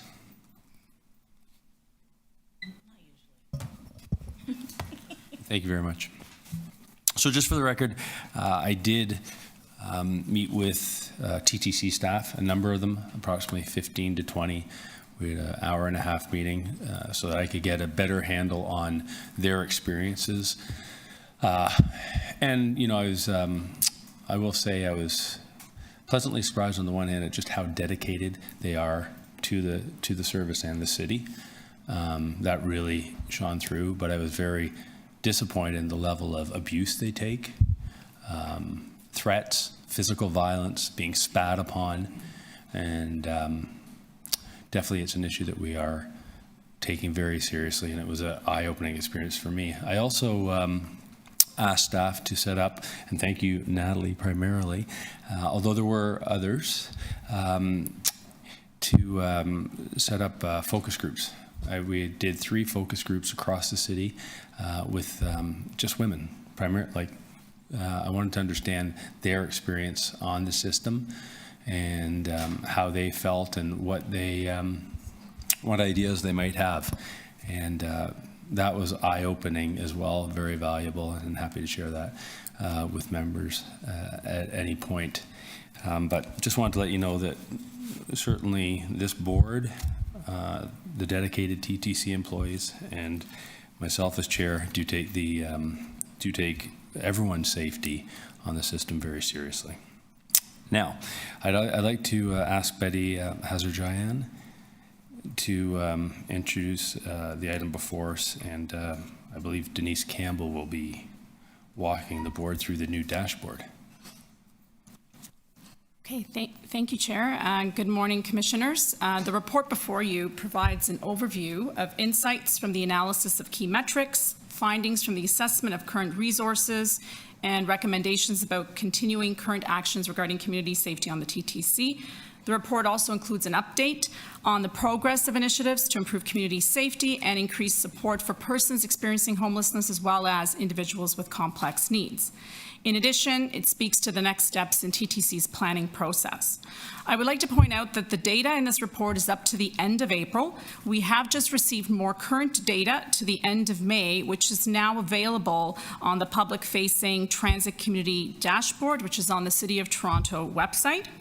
While the offences against customers and employees have declined when we compare it to January numbers, when they were at their peak, we are observing fluctuations and we are not where we want to be yet. We continue to monitor the data and track the progress of initiatives and appreciate that a longer period of assessment is needed before drawing any definitive conclusions.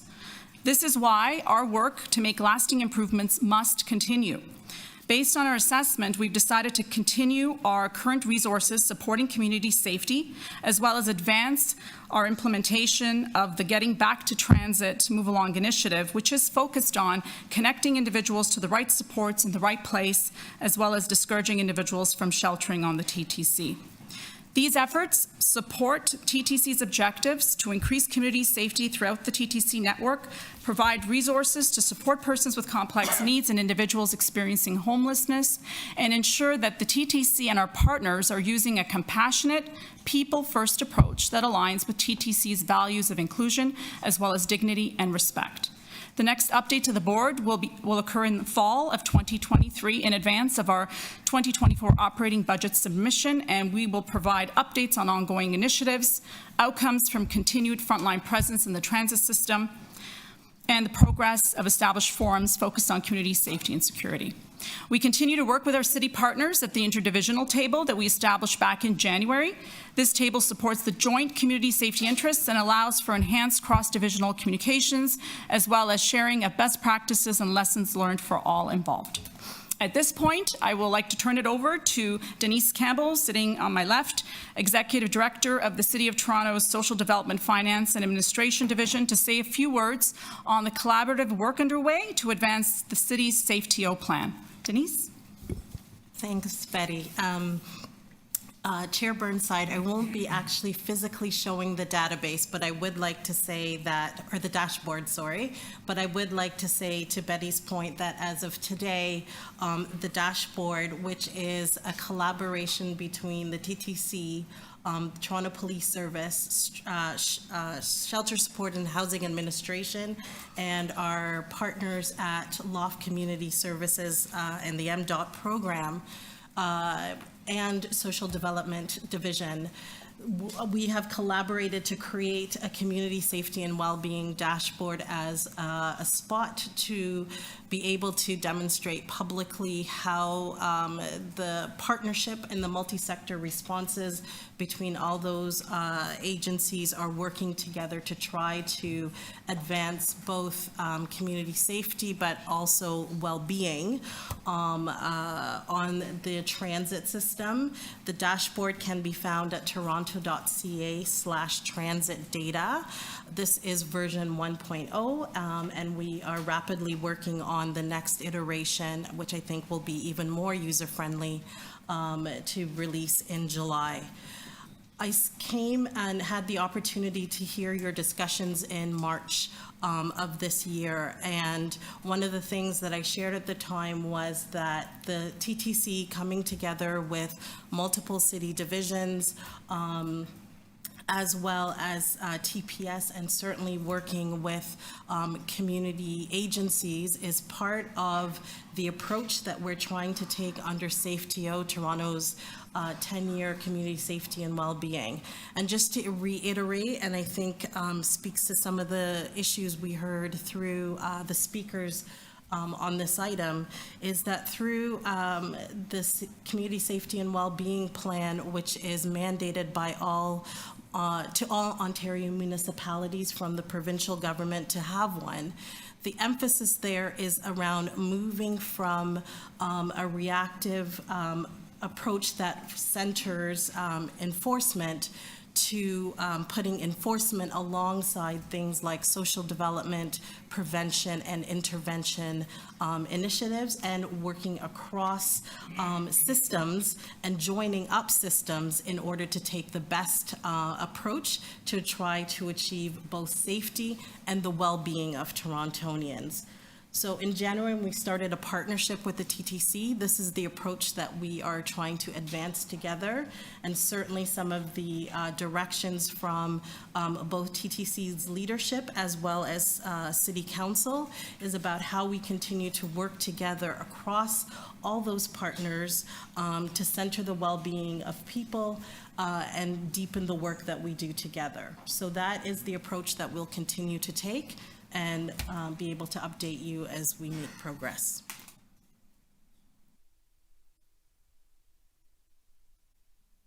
Thank you very much. Are there any questions? Commissioner Moyes and Commissioner Osborne. Okay, thank you, and through you, Mr. Chair. A few questions. don't know who this is for, but the tongue-in-cheek name for this, moving along on the TTC, I don't know whose idea that was, but I think it's somewhat insensitive. Is that a question? Could be. You know what, I'll comment on that later. Another question I have, again, I have the largest encampment in the city. As of Friday, I think I had 80 people encamped at Allen Gardens. What happens if there's no suitable shelter available for referral?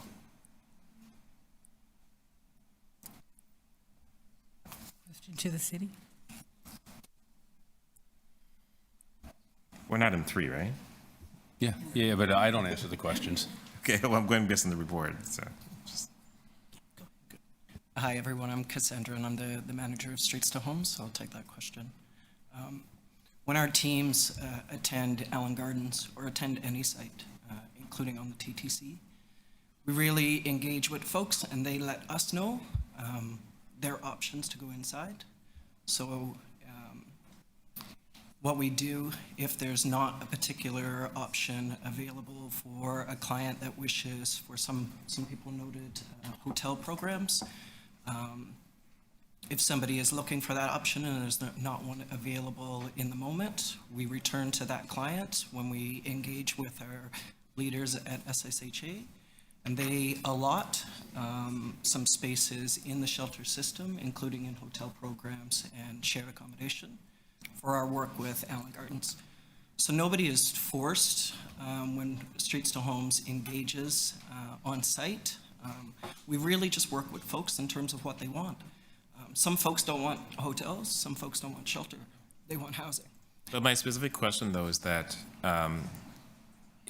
if people do want to get into shelter and there's no shelter beds, what do we do? Because, again, we're asking, Streets to Home is on the system and saying to people, move into a shelter, but, you know, shelters have been full for the last little while. Yeah, absolutely. We return. So we're allocated daily spaces from the shelter system, and we balance those spaces with a lot of priorities in the system, including TTC and including Allen Gardens. So we work with individual folks based on what they want, and then we return when those spaces are available that they're requesting. So we've been at Allen Gardens, I think you know, it's long before kind of the official Allen Gardens kind of had started with Streets to Homes and other community members since October. So, and I'm not quite sure who this question is for, but how do you determine whether someone is using the TTC or transit as a shelter or merely using the system? For us, there are some signs oftentimes when folks are seeking shelter in the TTC. They're often bedded down, sometimes with a lot of luggage and belongings that they're bringing with them. Some folks lay down on cardboard, etc., because they don't have an option of an indoor space at the time. So we engage with folks at Union Station and other TTC sites. We go from floor to floor to engage with folks we believe may be experiencing homelessness. To, I believe it was Colby's point earlier on, Streets to Homes has a lot of folks that we observe, and then we have folks that we engage. Oftentimes we have folks that don't want to engage with us, and that's okay. You know, we're not a fit for everybody, we understand that. But Streets to Homes will continue to go back and try to connect with folks that require services, and then connect them to other supports if they don't want to work with Streets to Homes specifically. And there's some wording in this report around an arrest is a last resort. What conditions, what are the conditions for an arrest?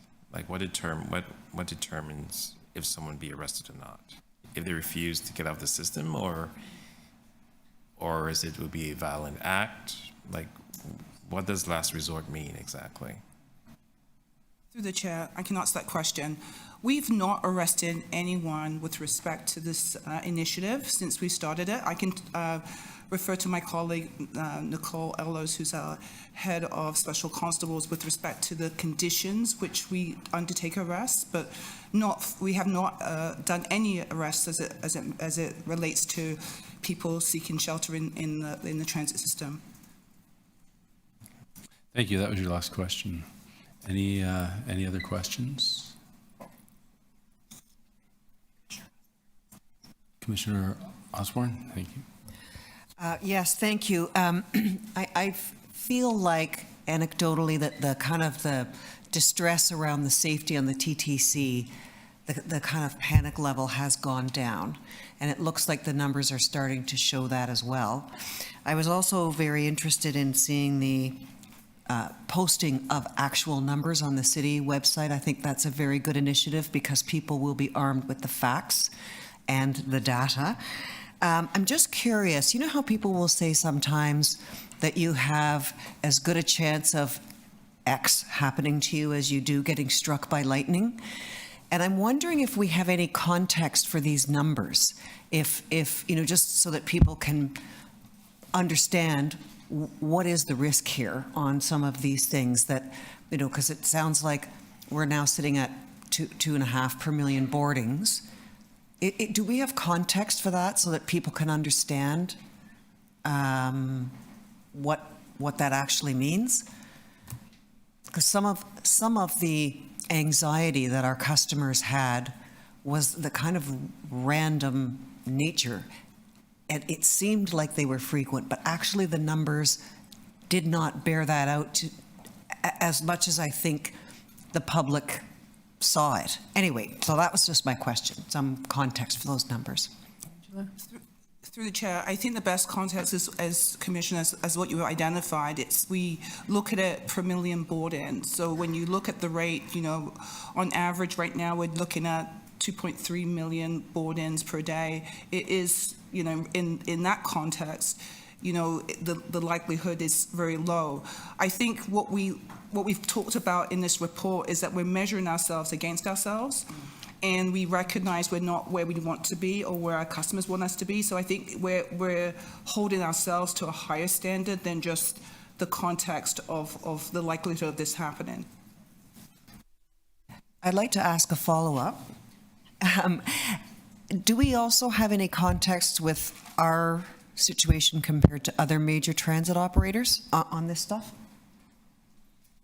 Through the chair, there's actually a report that's being finalized right now that we participated in through COMET, which is a benchmarking organization. So we're one of the metros. There's 44 metros that are part of COMET. It's all the subway metros across the world. So we'll have a chance to take a look at that. That report is being finalized. But from preliminary numbers that I've been privy to, it appears that in other agencies, their offenses are more aggressive in nature than what we're experiencing, right? So you notice that as well in our offenses data. We report all offenses against customers, whereas in other agencies, they do break it down by violent crimes. So if we look at our violent crimes, it's actually a lot lower. But I don't have actual numbers to compare, but we will get that for you for the next round when we get that report finalized. Thanks. I think that would be interesting. Thank you. Any other questions? So now we go to speakers. Just Commissioner Moyes? Yeah. Ready? Through you, Mr. Chair, thank you. You know, I listened to the deputants, you know, and listening to them makes me feel that there's a narrative out there that the city is not doing enough, and we're probably not doing enough. But we have done a lot, and our city staff works hard every day, and I've seen it firsthand. You know, between 2021 and 2022, we went from 6,000 shelter beds to 9,000 plus shelter beds. We spent over $1 billion, you know, on housing in the city. And also too, you know, yes, we were the only city that had, I believe, had hotel shelters. And again, the staffing came from various departments across all departments, and we needed permission from the province to do that. And that ended in December. So again, we couldn't staff these facilities. These are multi-complex issues that we're talking about. And just to speak in bullet points, it doesn't bring it justice. Just 2 weeks ago, I chaired a mental health summit with CEOs around, hospital CEOs around the city, as well as heads of various department heads here in the city as well. And we had roundtable discussions talking about mental health and addiction.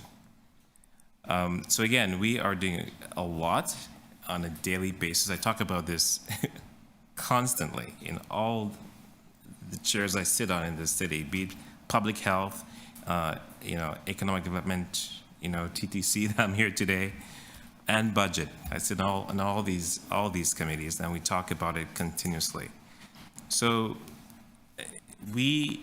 and I also say in those seats that we need not only a regional strategy, but we need the provincial and federal government to help us deal with this crisis, because we are in a crisis. And regardless of who the mayor is, come June 26, we as a city cannot do it alone.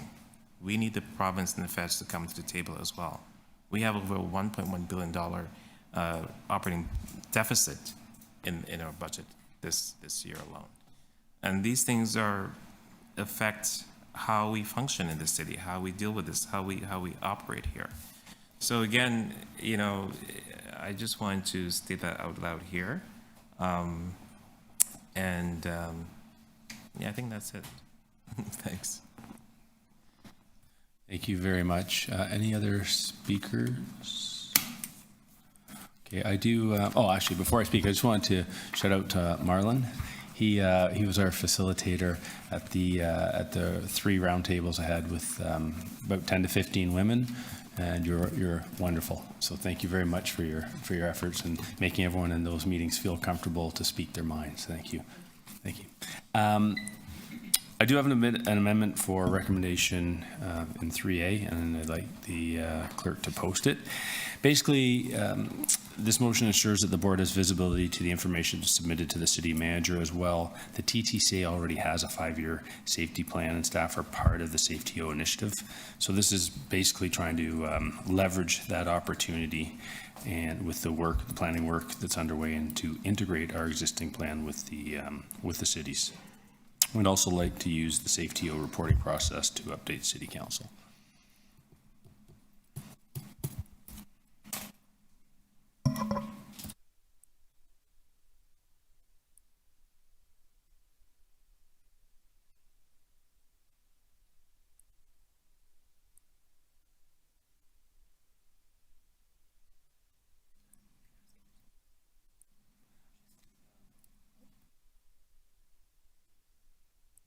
What's that?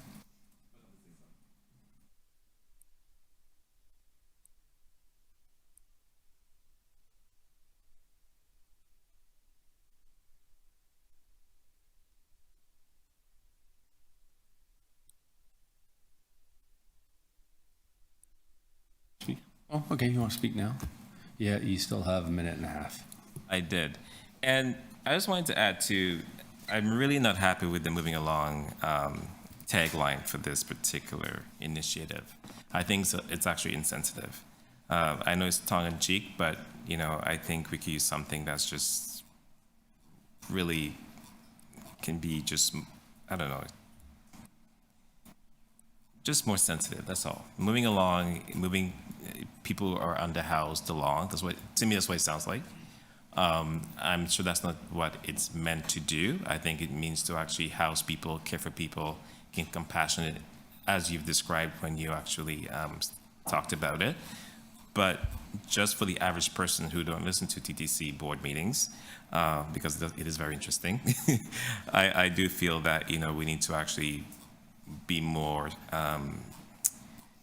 just be mindful as to what we call things. And moving along is not something I would actually encourage. And I would ask that you revisit that and rename it to something more suitable. Thanks. Thank you, thank you. So for my amendment, I guess we can just vote on that if there are no, Sure.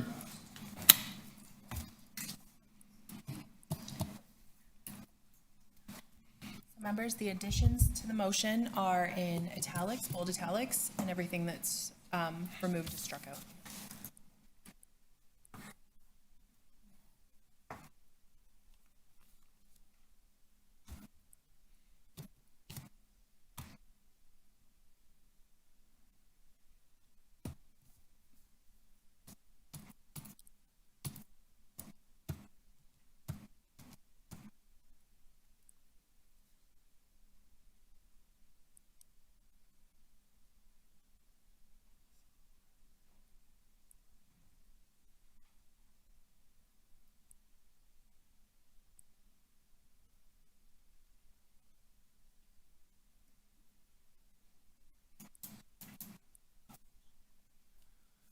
Okay, all those in favor?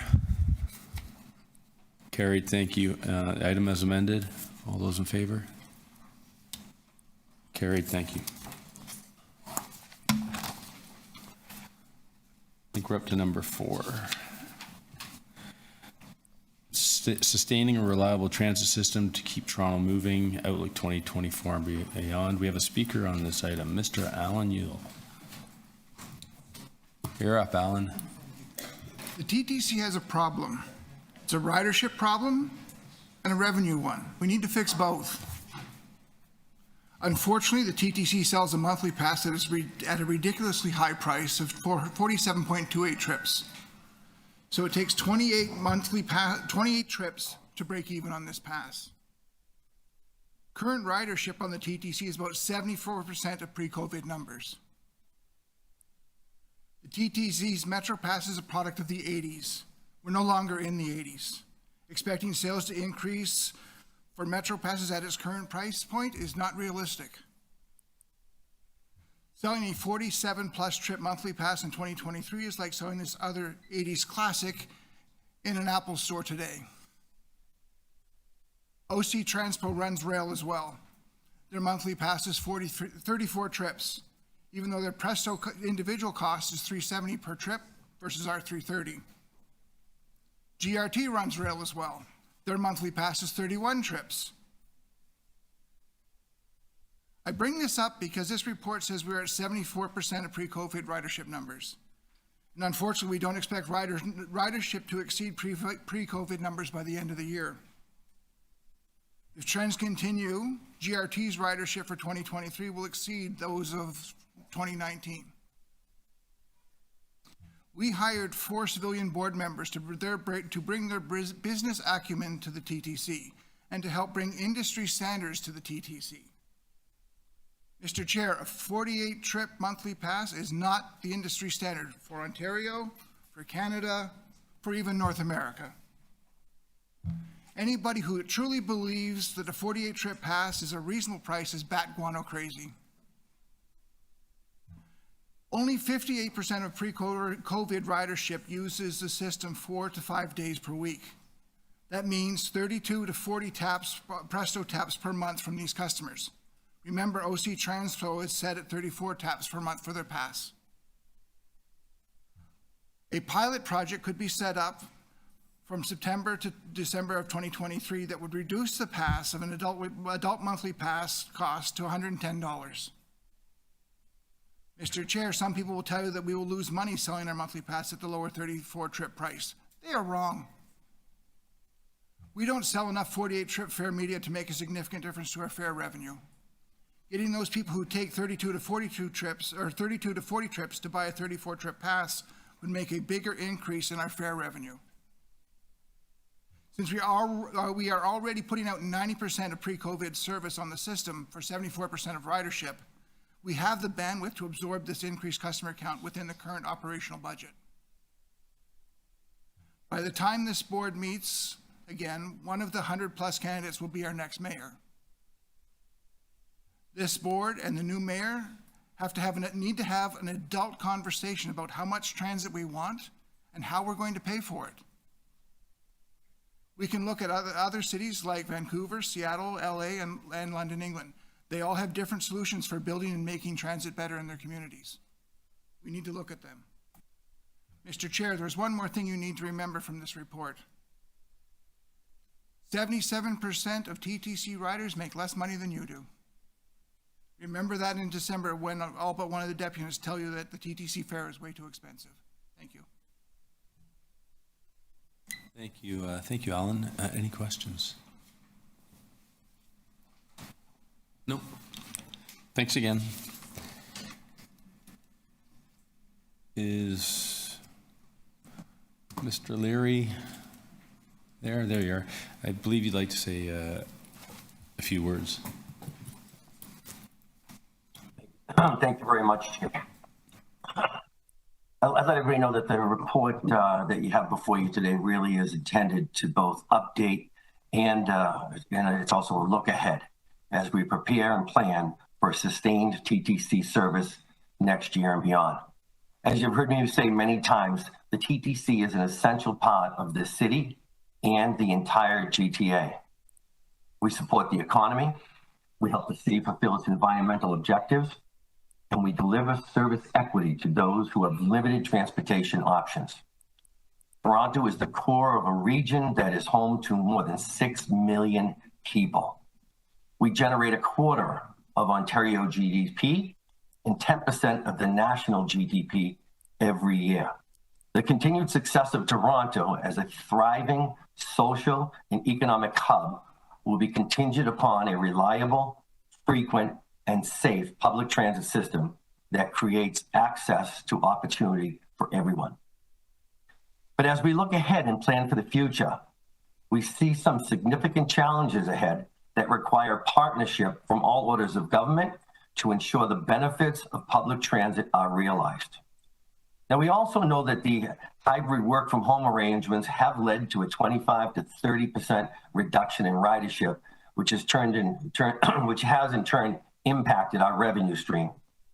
Our aging infrastructure is in need of significant investment in order to sustain the service that we have while being ready for all expansion projects. And I'm bringing this report forward now to give you an honest assessment of what the TTC needs on both the operating and capital sides. As you know, I've always been honest and open with you, so you have all the information available when making budget decisions as a board.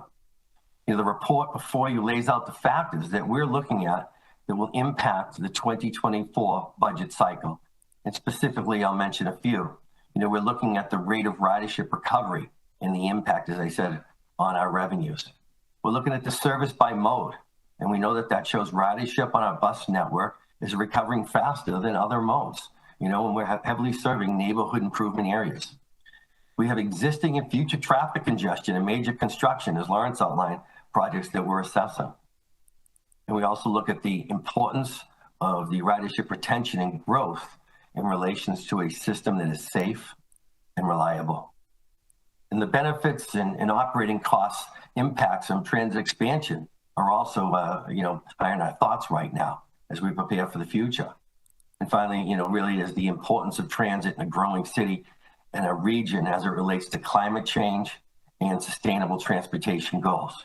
There's a lot on our plate right now as we look into the future. We've also given an update on preliminary look at the budget pressures for 2024 that we're facing.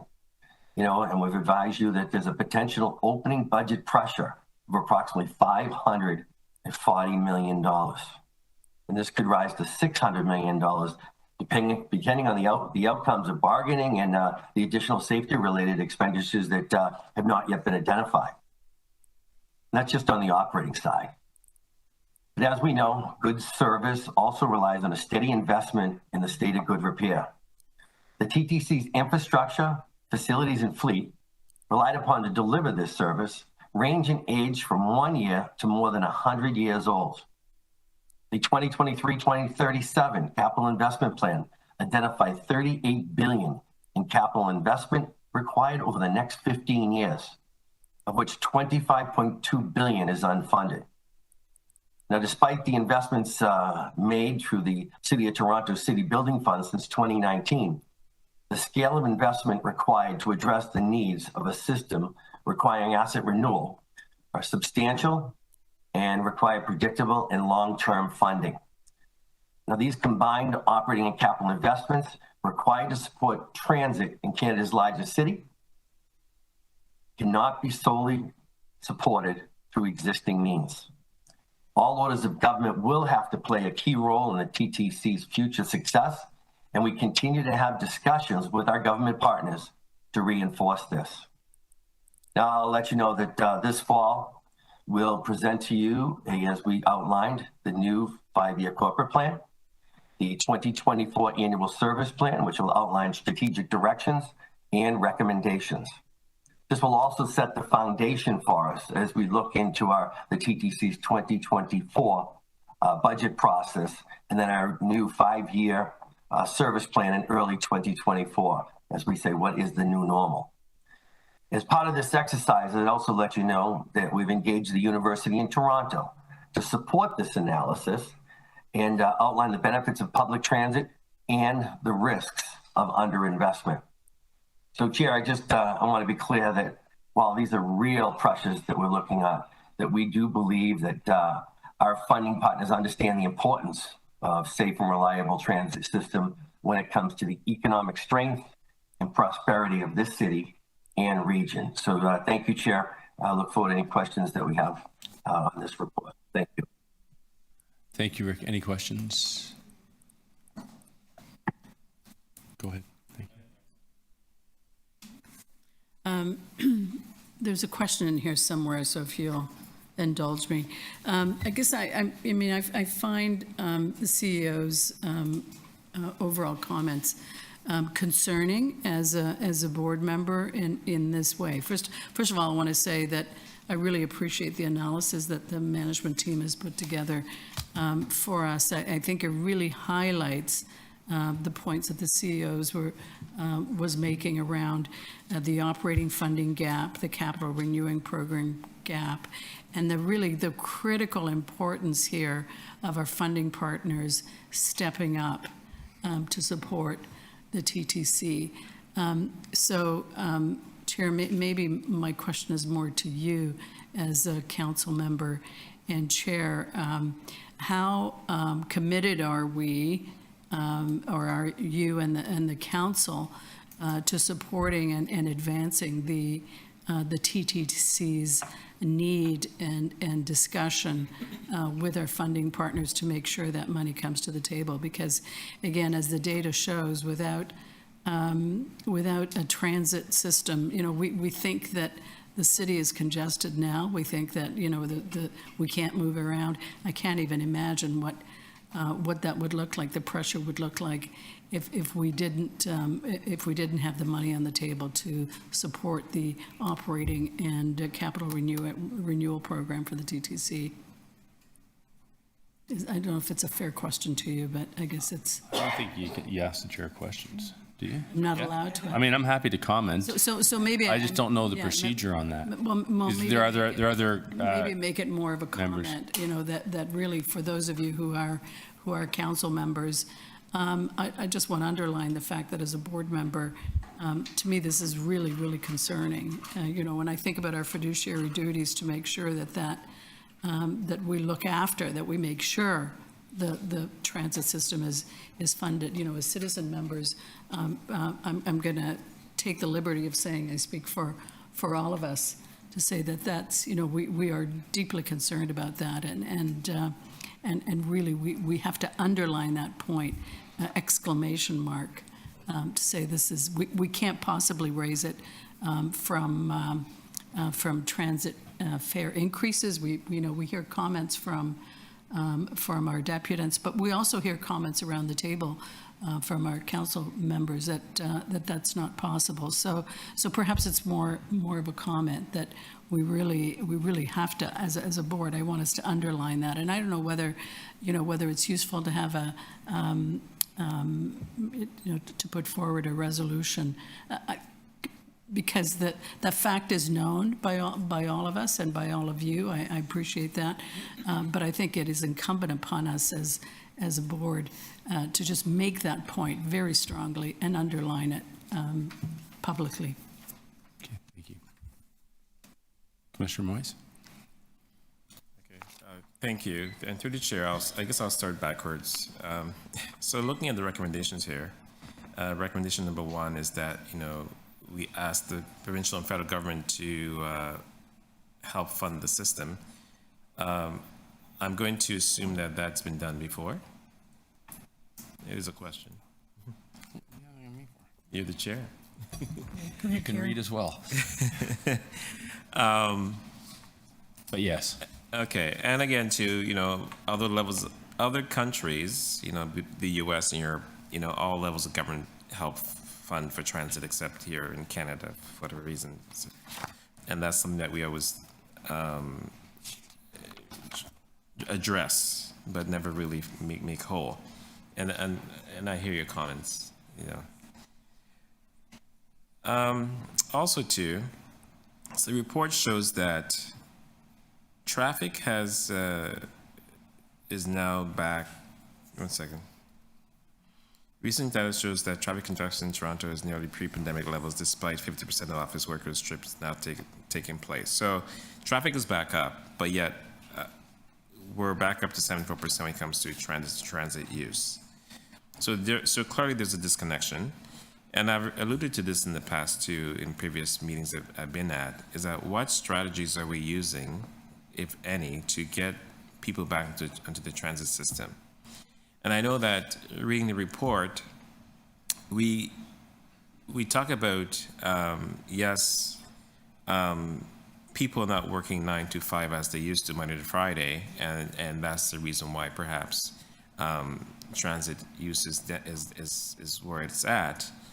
But also too, there's also projections in that the population of the city is increasing, and more visitors are coming to the city from the GTHA or even elsewhere. So what strategies are we using, or if any, to get these new customers, these new people coming to the city, to use transit? Because clearly the old ways are not working anymore. Are we looking outside the box, trying to figure this out? Through the chair. Yes, we are looking outside the box, and I think this is a question about partnerships. We work very closely with transportation services, working with Barbara Gray's team in communicating, what we're seeing on the ground in terms of our ridership not being where it has been previously. And working with her as well as the parking authority to look at ways that we can disincentive people from actually driving into the city and looking at the impact of parking, for instance. So we got to look at it from a holistic perspective. We are one part of the transportation story. There's the transportation services, that's the other part of the story, and seeing what we can do together so that we can encourage more people to use transit. The other big piece that we're doing is working on communications. And so ensuring that we are, we're seeing people using transit. It's identified in this report for discretionary trips. We've seen, during major sporting events, we've seen people using and relying on transit. And it's really ensuring that people know that they can rely on us for their discretionary trips. So it's looking at a multiple approach to encouraging people to use transit. And I'd add to that through the chair that we also are working on advertising campaigns and social media strategies to get people back on transit. Okay. And I think the deputant may have touched on this as well. But again, if you look at New York, for example, and I brought this up here several times already, in that they target, rather than having, for example, monthly users, they have weekly users. And if you travel more than, let's say, 7 times in a week period, then the remainder is free. And so the data in New York has shown that actually has increased their ridership because it's more accessible, right? So again, are we looking at these types of strategies, looking at South and Europe and elsewhere to see what works and what can be implemented here? So through the chair, last year we presented to this board our fare policy, which looked at transforming fare collection for the TTC. It looked at various different products that we could be employing, and the board directed us to take that away and look at how we can sustainably make that happen. So we are looking at what other agencies, and that part of that work actually did a comprehensive review on global agencies that are comparable to the TTC and what they've done. I do want to point out, though, that cities like New York are experiencing almost the exact same travel patterns and issues with, not seeing their ridership for downtown office come back. And so what you're seeing experienced in Toronto is very similar to what you're seeing in New York and Chicago and other major cities that have large transit agencies such as ourselves. It goes back to my original. Thank you. That was your last question. Sorry. Any more questions? Speakers? Mr. Osborne? Yeah, thank you for this. I would just like to add to our Vice Chair's comments that this isn't a new conversation. We've been talking about the chronic underfunding of the transit system for some time on both the operating and the capital side. And we've now added into the mix a systemic $300+ million shortfall that relates to COVID. And the loss of ridership. So while the governments, all levels of government, I think it's very fair to say were generous with their support when COVID was on the front burner. Now that it isn't, we still are dealing with the consequences. So it's taken what's already, precarious financial situation for a system that has an over-reliance on the fare box and taken money out of that fare box because of changing commuter patterns. So I would suggest that, it was already, I think, an ongoing chronic problem, and it has just gotten worse. And yes, we are definitely working on getting ways to get more riders back, but that's an awful lot of riders to replace. And so I will just echo your sentiments that the alarm bell should be ringing here. And I, for one, really, really do not want to see a drain circling exercise where we have to start cutting because of very serious underfunding. Thank you. Anybody else?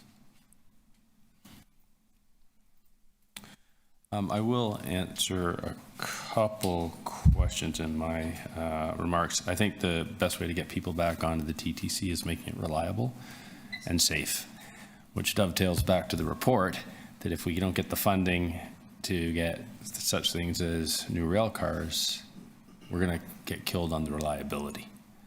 And, we can have all the advertising campaigns we want. I'm not saying they're not important, but there is the harsh reality in terms of what council is doing. As you know, we will be getting a new mayor, and it'll be up to her or him to lead that charge with the support of council. I'm a little disappointed that this report was released and not one person has mentioned it on the campaign trail, whether it's reporters or would-be mayors. I find that very disheartening. Of course, nothing's a problem till it is, and when people say they weren't warned, well, they were. On the federal scene, I believe Mr. Leary mentioned 10% of the GDP is from Toronto. We have 24 of 25 of our elected federal representatives are in the governing party. Crickets. We also have a problem of competing interests. Just on the TTC itself, do we fix things? Do we raise fares? Do we provide more service? We can't do it all. With help, and I don't know if we can do it all at all. Rick and I did have the chance to talk to the MTA in New York City, and they've actually had a very collaborative relationship with the state government and the federal government in terms of funding, different taxes that business bought into.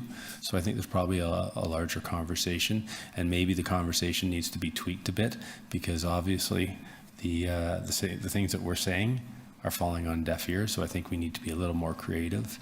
One of the big issues, one of the things that transit really helps with is climate change. And I would submit that the federal government likes to lead that charge, so they should be helping us do our part towards climate change, and maybe that's a different focus. But in any event, those are my words, and I'd just like to have a motion to adopt the report recommendations. Thank you very much. All those in favor? Carried. Thank you.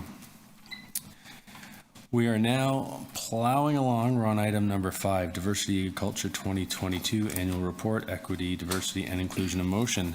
And we have Mr. Alan Newell. First things first, I very much believe in increasing the diversity mix of the people who work for the TTC. I also recognize I'm talking to a board that is mostly male, mostly white, and to the best of my knowledge, mostly straight. In the interest of full disclosure, in 2013 and for 18 days twice, I actually worked for the TTC. I believe Marika actually did my interview. Having a mild learning disability and being slightly fabulous, I fall into the 23% grouping in this report. I have long since come to terms with my role that the transit gods have assigned me. Because I'm a frequent flyer at these meetings, I tend to find out all sorts of information and about all sorts of stuff, including this. This is a secret job posting. It is an active job posting as of this morning. This posting is not on our main TTC career webpage. You need the super secret Cave of Wonders link to access this application. I totally agree that the TTC needs to work harder to hire more women and people who look less like me. But not this way. No good comes from things being done in secret. Please note that this posting is intended for people who self-identify as women. So without any malice, the TTC saying through this application that if you identify as a trans man, you can either work for the TTC or live your true self. We have an Olympic gold medal winner who could not apply for this job. They identify as non-binary. Again, work at the TTC or live your true self. We need to do better at the better way. Thank you. Thank you, Alan. Any questions? Thanks, Alan. No questions for you on this item. I'd like to ask Keisha Campbell. Oh, do we have one? I'd like to ask Keisha Campbell, the TTC's Chief Diversity and Cultural Officer, to please say a few words. Through the chair, thank you so much. So I will be brief. This is our second diversity and culture report for the TTC. And I want to start by just saying the work that we've done over the last couple of years, maybe 2.5 years, because it started in December 2020, could not be possible without the support of this board. A lot of diversity and culture work is performative, and I'd say the funding that's been provided over the last 2 years to have myself in chair, to have my team, as you can see, Marlon is my head of diversity. It's really allowed us to make real change over the last 2 years on this portfolio. So I'll start by saying thank you. The board's support has been important, but also the support of my peers. A lot of this work is difficult, it is complex, and you do tend to touch on items that folks prefer not to speak to. So to my peers, I also want to say thank you for their support over the last 2 years. So as I said, I'll be brief. So there's just a few things I'll highlight for you in this report. I'd say our top 3 proud moments, I would like to call them. On the hiring front, we did make a commitment as an organization to have 40% of our operators be female. And I would say in 2022, really proud to see that we ended the year at 41%. You would recognize that that's down from 2021. 2021, we were at 60%, but it's on a smaller numerator. So in 2021, we hired, let me get my numbers, 274 operators that were women. And then in 2022, even though it's a smaller percentage, we brought in 497 women into our fold as transit operators.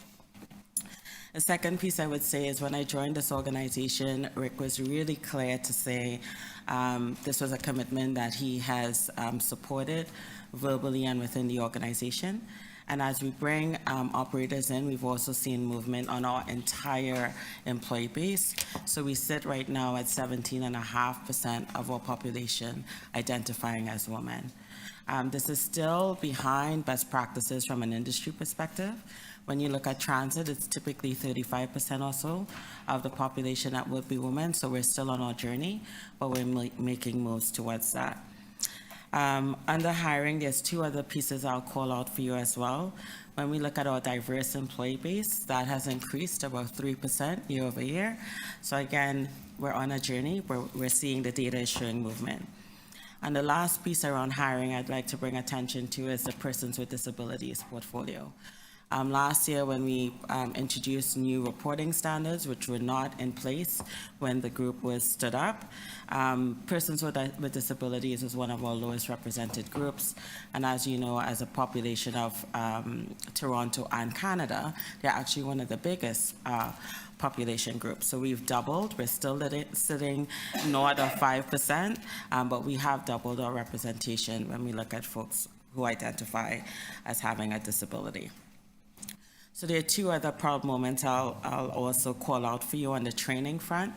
When I came into this chair, as you know, Arlene Huggins was hired as an independent third party. One of the biggest challenges we had was on the training front. We committed to doing training around confronting anti-Black racism and worked with the city on that portfolio. Proud to say in 2022, we trained 1,000 operators through the research program and 700 staff members on confronting anti-Black racism, and we continue to do that work today. And the third piece I would say around structure. So diversity and inclusion is now a hot skill, I guess I would call it. And in being chair for 2 years, we've seen some turnover within the team because folks are actually building up that capability in-house. So with Marlon's leadership, I think the first thing I said to him is we need to get our team in place. And he's done a remarkable job today in actually getting us to about 90% of our staff complement for us to continue to do the work. So the two headwinds I see for us as an organization, so not everything's gravy, right? So there are two things we have that we're very mindful of. One, last year I came in front of you and we made a commitment to have our policy work around anti-racism finalized. With turnover, some of our third-party relationships, that work is stalled a bit, but we've committed to getting that done in 2023. So when you see our annual report next year, we'll have our anti-racism policy in place and we'll bring it forward to the board to endorse. And the second piece in terms of headwinds, as we look at data, we are seeing some complaints from some of the segments of our population related to race, sex, and overall courtesy that shows we do have more work to do on the culture portfolio. So we've been working really closely with Angela's team for Fair Inspector and Special Constables, our training team, which is housed under the People Group, and external partners at the city as well, to make sure we can sort of address some of the culture challenges we see ahead. So again, hopefully you have an opportunity to read the report and share the report. There will be a print copy being developed that we will share with our city partners. But that's it for my high-level update. Thank you, Chair. Thank you, Keisha. Any questions? Commissioner Moyes and Commissioner Jagdeo. Through the chair, thank you for your work on this. It's really important work, and I'm fully on board, obviously. I know that last week on the Economic and Community Development Committee, Denise Andrea Campbell and her team presented to the committee around what the city's been doing around anti-Black racism and the strategy that is before them. And I know that between 2017 and today, they've spent about $33 million on this initiative. So my question to you is, how closely aligned are you working with her team? So through the chair, Denise and I speak regularly. We are aligned on a lot of our portfolios. Specifically, I'd say the newcomer strategy and others, we sit at the table. Marlon, who I have, and Marlon, you could maybe speak for yourself. Marlon, who I have to my right, actually sits at the interdivisional table with the city, and we work together on initiatives that have been committed to already, and then new initiatives where we see opportunity, for example, transit equity. So Denise's team and my team work really closely together. And just one final question. I see you spent $4.6 billion since 2020 in this initiative, and you have a very large workforce. Do you think comparatively that's enough being spent on this issue, this very important initiative? As I look to my CFO, I'd say there's a couple things. So to be fair, I'd say the fact that we actually have bodies and FTE against this work is, to my earlier point, a true commitment that we are serious about what we're doing. As we continue to sort of peel the onion back in terms of where the TTC is, there are new opportunities that are coming forward. And then we work with Josie as part of our regular budget process to say, where do we need new funding? Marlon, less than a year in chair, we've been working really closely together to see what the work plan is. There are some items that were not identified as part of the 10-point action plan that we do need to make a priority going forward. But as I said, Josie's been a big advocate in this work, and we're trying to do it through the budget process to ensure we can get additional funding as required. So all of that to say, as we uncover new opportunities, not being agnostic to the conversation we just had around the pressures for the TTC, we're trying to do our best to ensure that we have a balanced approach to make an impact on the organization. One final question, since I have a few more minutes. So the TTC, I guess, unlike any other department, perhaps I'm going to say, is very forward-facing, public-facing. And so do you feel that because of the importance of the commission, that it's even more important that we address these anti-racism strategies here compared to perhaps, I don't know, some other department? Through the chair, 100%. I mean, when the chair talked about the 12 to 15 employees that he's spoken with over the last little bit. Marlon's been out in the field with the chair talking about women and how they feel and what safety means to them as they take the system. We're very mindful that about 58% of those who take our system identify as women, and that experience may look a bit different. We also know, I think, 55% or so of our our customer base is also racialized or may identify as a visible minority. So because we interact with the public in such a way, I would say, knowing my own bias, I would say we are critical in actually making Toronto safe overall. Thank you. Thank you. Commissioner Jagdeo. Thank you. Through the chair, and this is a question to Keisha as it relates to overall representation, which I think is on page 40 of your document, which, by the way, is fantastic, and I'm encouraged by the numbers. Is overall representation net of individuals who have maybe left the organization? So the information through the chair, the information shown on page 40 is really just our hires information, so it will not account for promotions or departures. We have started really preliminary work looking at some of our exits. Actually, we're in the midst of planning a conversation with UDG because we do our data collection third party to ensure our employees feel safe to share who they are with us.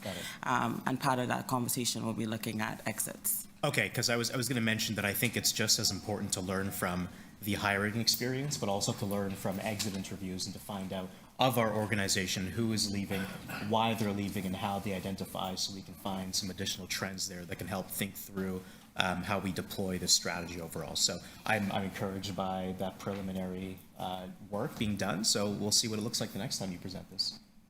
Thank you. Thank you, Commissioner.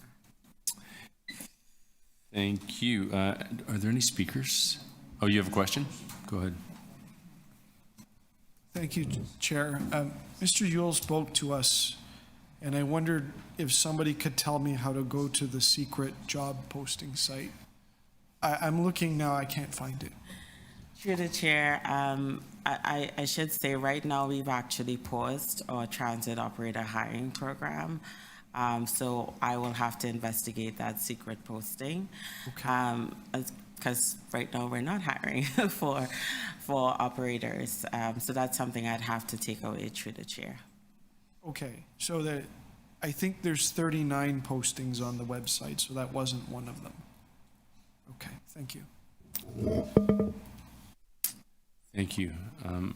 No more questions. Are there any speakers? No. Okay, can I have a motion to adopt the item, please? Commissioner Moyes, all those in favor? That carries. Thank you. Item number 9. Next item of business is presentation, the SAP program update. So go ahead. Thank you, and through the chair, today we'd like to give you an overview of our SAP program. This is in preparation and to provide some context to a report will be coming forward at the July board, which is an award contract for our last phase of our time in attendance. But I'd like to just take a couple of minutes about why the SAP program is important to all of us.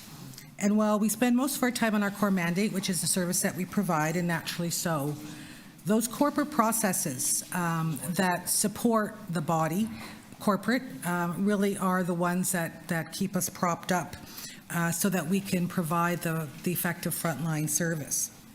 And the corporate processes, therefore, are really the ones that manage our resources, provide the oversight.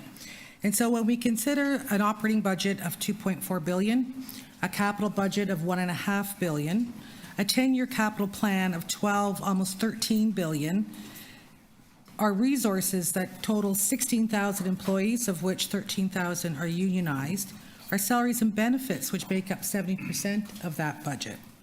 We also have over 2,100 active contracts with a total value of 4.7 billion. We have inventory that about 237 million. We do about 20,000 transactions a day.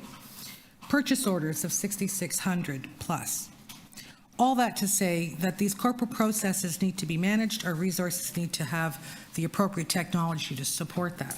And so this SAP program provides us with the technology to allow us to both modernize and transform the processes that support the resource management of this organization, whether it's payroll, benefits, time and attendance, materials, procurement, our finances, but it also helps us with our learning, our recruitment, our performance and compensation management, as well as our employee communication application. And at the TTC, what we're doing here is replacing 1970s legacy technology. We did not, as an organization, go through that first generation post-2000. And so as a result, what we're seeing is both a leapfrog over to the most modern or most current technology available to us through SAP, which is S/4HANA. And this program is allowing us to then be prepared to do the things that we need to do, as well as to realize efficiencies, productivity gains, and add the value that we should be spending our time on rather than dealing with manual processes. And when we think about how fast technology is moving, that really this is about just ensuring that we have the right foundation as we look to more sophisticated technologies that are encompassing what we do, including AI. And so with that, I'd like to introduce our Senior Director of our SAP Program Delivery, which is Michael Morier, who will take a few minutes to give this board a bit of an overview of the SAP program, as I said, in the context of our meeting next month. Over to you.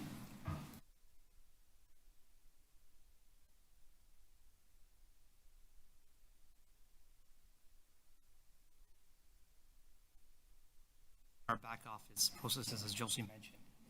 It's to enable the digitization and business Very well. to modernize our Sorry, finance. Can you up the, can't hear you very well. Do you have your mic on there, Michael? Yeah. Red button, yes. Can you hear me now? Get closer. Okay, sorry about that. So I'll start off with the SAP program. as part of the 5-year corporate plan to upgrade our back office processes. It's to enable the digitization and modernization of our finance, human resource, payroll, procurement, materials management, and warehouse management processes. Our objective is to replace our aging systems, put in a scalable platform for future growth, and follow the SAP direction provided by the City of Toronto. Our journey takes a look at the history. SAP First was a recommendation by the Auditor General in 2004. This recommendation was to look at SAP in order to leverage existing investments, technology, and people. The city approached us in 2013 and requested that we look at SAP to put it in as our own transformation technology. We then put a business case together, wrote an RFP, and kicked off the program in 2016. The modernization scope is illustrated here. We start off by looking at our legacy systems, our in-house built systems. We have a number of decentralized processes, lack of single system of record, and it's challenging when we put reports together with spreadsheets and manual steps. Also, different methods of timesheet entry, which I'll talk about in detail in the time and attendance project. Now, when you look at this, and you say that's quite a complex modernization scope, it is based on where we're coming from. But what I'm proud to say in the next slide is we've made great strides in talking about the implementation we've accomplished. We have accomplished a single system of record in some areas. We've definitely reduced our printing costs in some areas. And we even launched our own mobile application. Many things part of this modernization journey in our scope. The transformation journey in Wave 1 focused on a few areas: payroll and benefits, recruiting and onboarding, and finance. Payroll and benefits is now running on SAP for 16,000 employees. We established an online portal for employees and managers to go and access their pay statement at T4. Before it was paper-based, mail. The employees could also now go to an employee service center, which is part of an organizational change beyond the technology. So there's an experienced number of professionals to take on their calls on anything related to their employee information. With that centralization and establishment of the system of record, we're able to have better, improved reporting. The other thing we've done is also put in our benefits administration in SAP. Moving on to recruiting and onboarding, we have put in a completely digitized process, starting off with job postings from TTC.ca, where candidates are hired through a digitized end-to-end process where there's no paper. This helped us tremendously during COVID-19. We had to work, stay in order, and continue hiring. Finance was also transformed, moving off the mainframe, and now they have a general ledger that's corporately used. So we have consistent reporting in real time when the period closes against our general ledger. This helps us also from an audit and compliance tracking perspective. The program today talks about 29 areas in total, 29 business areas that have to be modernized. Wave 1 focused on 9 of them, as I discussed. The green circles indicate completion status, the yellow in progress, and red future. Phase 2 focuses on time and attendance. It's a large transformation I'll discuss coming up. You can also see we completed our learning management. And as Keisha talked about today, that confronting anti-Black racism training actually took place using WebEx, and it was updating transcripts in real time in our HR system in the cloud.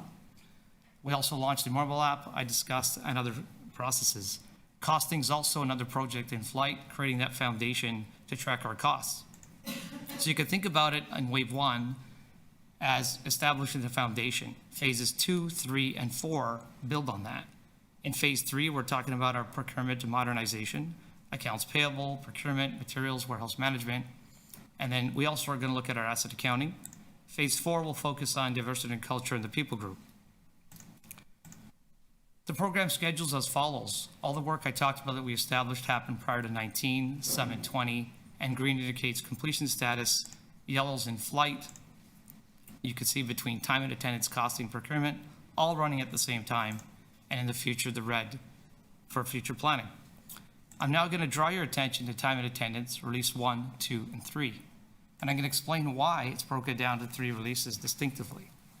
Release 1 is about non-union staff, the folks actually in this room. 2 is about the unionized employees that are not operators, and 3 are the operators. We issued an RFP that was board approved and awarded in July 2021 that covers the release 1 and 2 groups. But for the release 3 operators, it's much more complex in nature. There's much more complex rules for their operation in different types of modes. So what we did is we issued what it says up there, RFP2, and we conducted an assessment. That assessment was against peer transit agencies to look at what they're doing and how they tackle this challenge with complex time for transit operators. The result of that was an issuing of an RFP, and that RFP is now in negotiation. We brought to the board for award next month. This will then, looking at this picture here, be able for us to decrease the need for that mainframe when all 3 releases have been completed. The time and attendance project upon completion will achieve some incredible benefits. One is the non-reliance on the mainframe system. 2 is that single system of record we talked about by centralizing information and reducing the paper-based processes. As mentioned today, people key in the information off paper into a mainframe screen that goes off to payroll. The other thing about this value add is productivity gains. We'll gain gains in terms of being able to report overtime against activities, absence management reporting, but most importantly, when time is entered, it'll be compliant against the CBA rules, corporate policies, and any laws and regulation. And as those change, the technology can adapt and grow with it. Employees will also receive self-serve scheduling capability, where they'll be able to go on an online portal to access their vacation and time balances and any other time information that they need, all through self-serve. The financial summary is here as follows. The top table represents the capital expenditures to date, and the bottom, the operating impacts. As we launch, as you saw since 2018, much of the software, hardware, support, and people are part of that cost to maintain and keep in a state of good repair, and also continuous business improvement. In closing, this program is large in nature, not easy at all in any organization. And to have this being successful, there's a number of things that we've established back as we started off in our first release. The executive sponsorship is number 1. We definitely have that. The governance model is really important. These projects, when we have issues and challenges, we want to escalate. But more importantly, we actually want to ask for direction. Which way should we go? Weighing pros and cons options, and take those recommendations by our executive leadership, because they have better visibility into what the project team sees. We also want to look at our current processes, identify those pain points and document them, so we could look for the future of what we don't have today and what we can build tomorrow. Finally, looking at our data. It has to be in good quality so that we get informed reporting and decision-making from that. And then follow industry practices and document our benefits that we set out to accomplish in this modernization program. So to complete, next month, as part of our Release 3, we'll be bringing the Transit Operations Workforce Management Award to the board for approval. Thank you. Thank you, Mike. I believe there are a couple of questions. Commissioner De Laurentiis and then Commissioner Lalonde. Yeah, a great report. Thank you. I really appreciate the pre-briefing for the next meeting. And the governance, I just want to ask a question around the governance model. A lot of these projects are within, you know,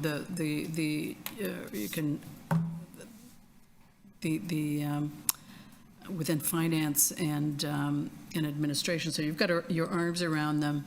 But some of these flow into other departments, of course. So as we know with these kinds of technology projects, it's really important that those who own the end result or are responsible for the activity really understand what's going on, are fully involved, because then they can fully execute.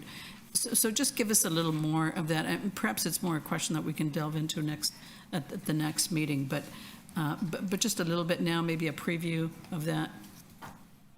Thank you. Through the chair, I'll start. So we have an executive group that oversees it. I'm one, but the other person, of course, is a business person. Every project that was identified by Michael in the chart has both an executive corporate sponsor as well as someone from the business. We've made sure for every project that there are the SMEs, that the subject matter experts, representative from both the corporate and the business side. As we talk about documenting processes and data, we also ensure that we are looking fully end-to-end and not just focused on the corporate elements of it. So at all levels of these projects, We have business representation and sponsorship and participation. Excellent, thank you. Thank That was the answer I was looking for. Thank you. Commissioner Lalonde? Thank you, Chair. Again, yeah, great report. This is a huge, complex program that the TTC is endeavoring to implement. I guess my question relates to the business case. I think that in this presentation, there's a good summary of the cost implementation around this program. There's not a good summary of the business case items, the cost avoidance potential with the project, the process improvements that are likely to come. We get hints of that at the time and attendance, but we haven't been able to see the overall impact. So I guess my question is, could we get that kind of summary that we juxtapose against the program cost back to us for specific approval next month? And also, can we get reassurance that any of those savings that we anticipate achieving will be incorporated in the budget process in future periods? So through the chair, yes, absolutely. Benefits realization and capture is really important to the overall program. We have had savings, as noted from our phase 1 work, which has been captured. We will bring forward our estimated benefits to be realized from time and attendance.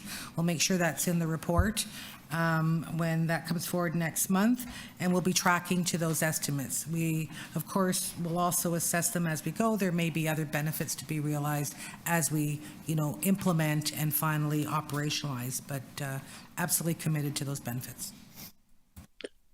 Thank you. And I realize that that's probably not the primary rationale behind this program. This is a stay in business, upgrade our capability, business case for the most part. But to the extent that there are opportunities, and clearly there are, we should just make sure that we document them and get them into our future budget. So I'm pleased with the answer you've given me, Josie, and I look forward to that. Thank you. Thank you. Any other questions? Yeah. Through the chair, and thank you for the presentation. And this sort of is along the same lines as the business case question, but more specifically how this relates or overlaps with what we're doing with asset management.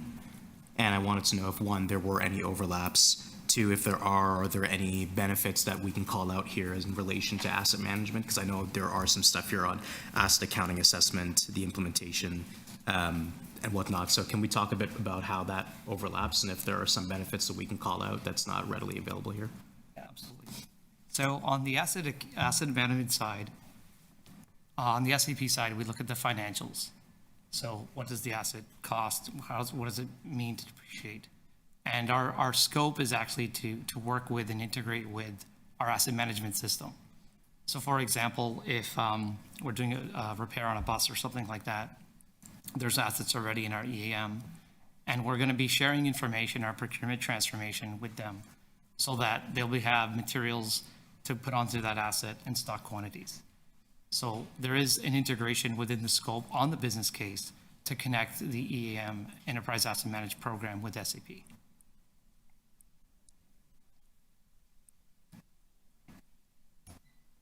Thank you for the presentation. I've been looking at it. It's quite comprehensive and very modernized approach. But I just can't help but wonder that we're able to transform this SAP program, but yet we cannot get CMP onto. I cannot get my board meetings on my iPad. Well, I mean, to my point, how successful will this be? No, I'm talking about the CMP. Since I've been here for 6 months, I've been asking about this. There's an answer. It's not my staff. It's actually TTC and the city. Because you don't have an answer, okay. Through the chair, I believe it's through our commission services staff.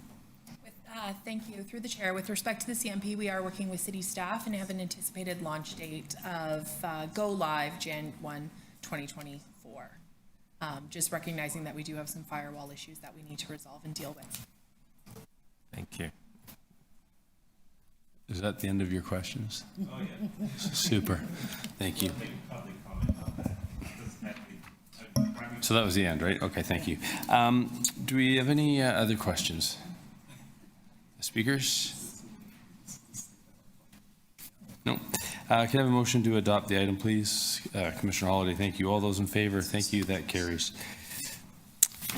Now, I will now need a resolution to recess the committee of the whole, as the committee of a whole. Can I have the clerk please post the resolution?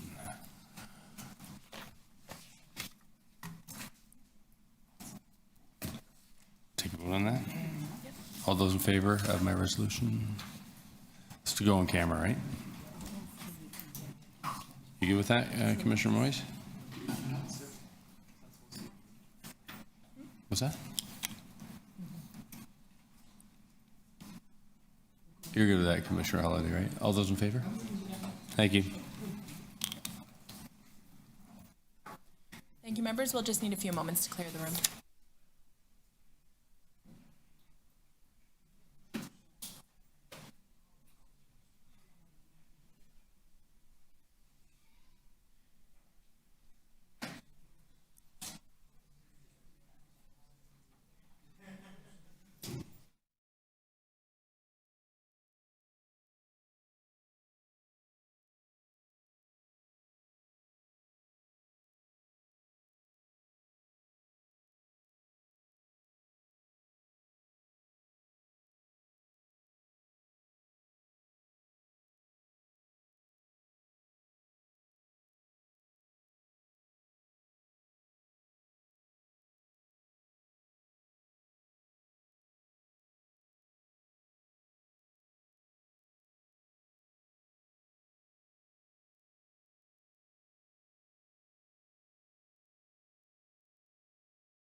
Okay, we're back, everyone. Can I please have a motion to adopt the item?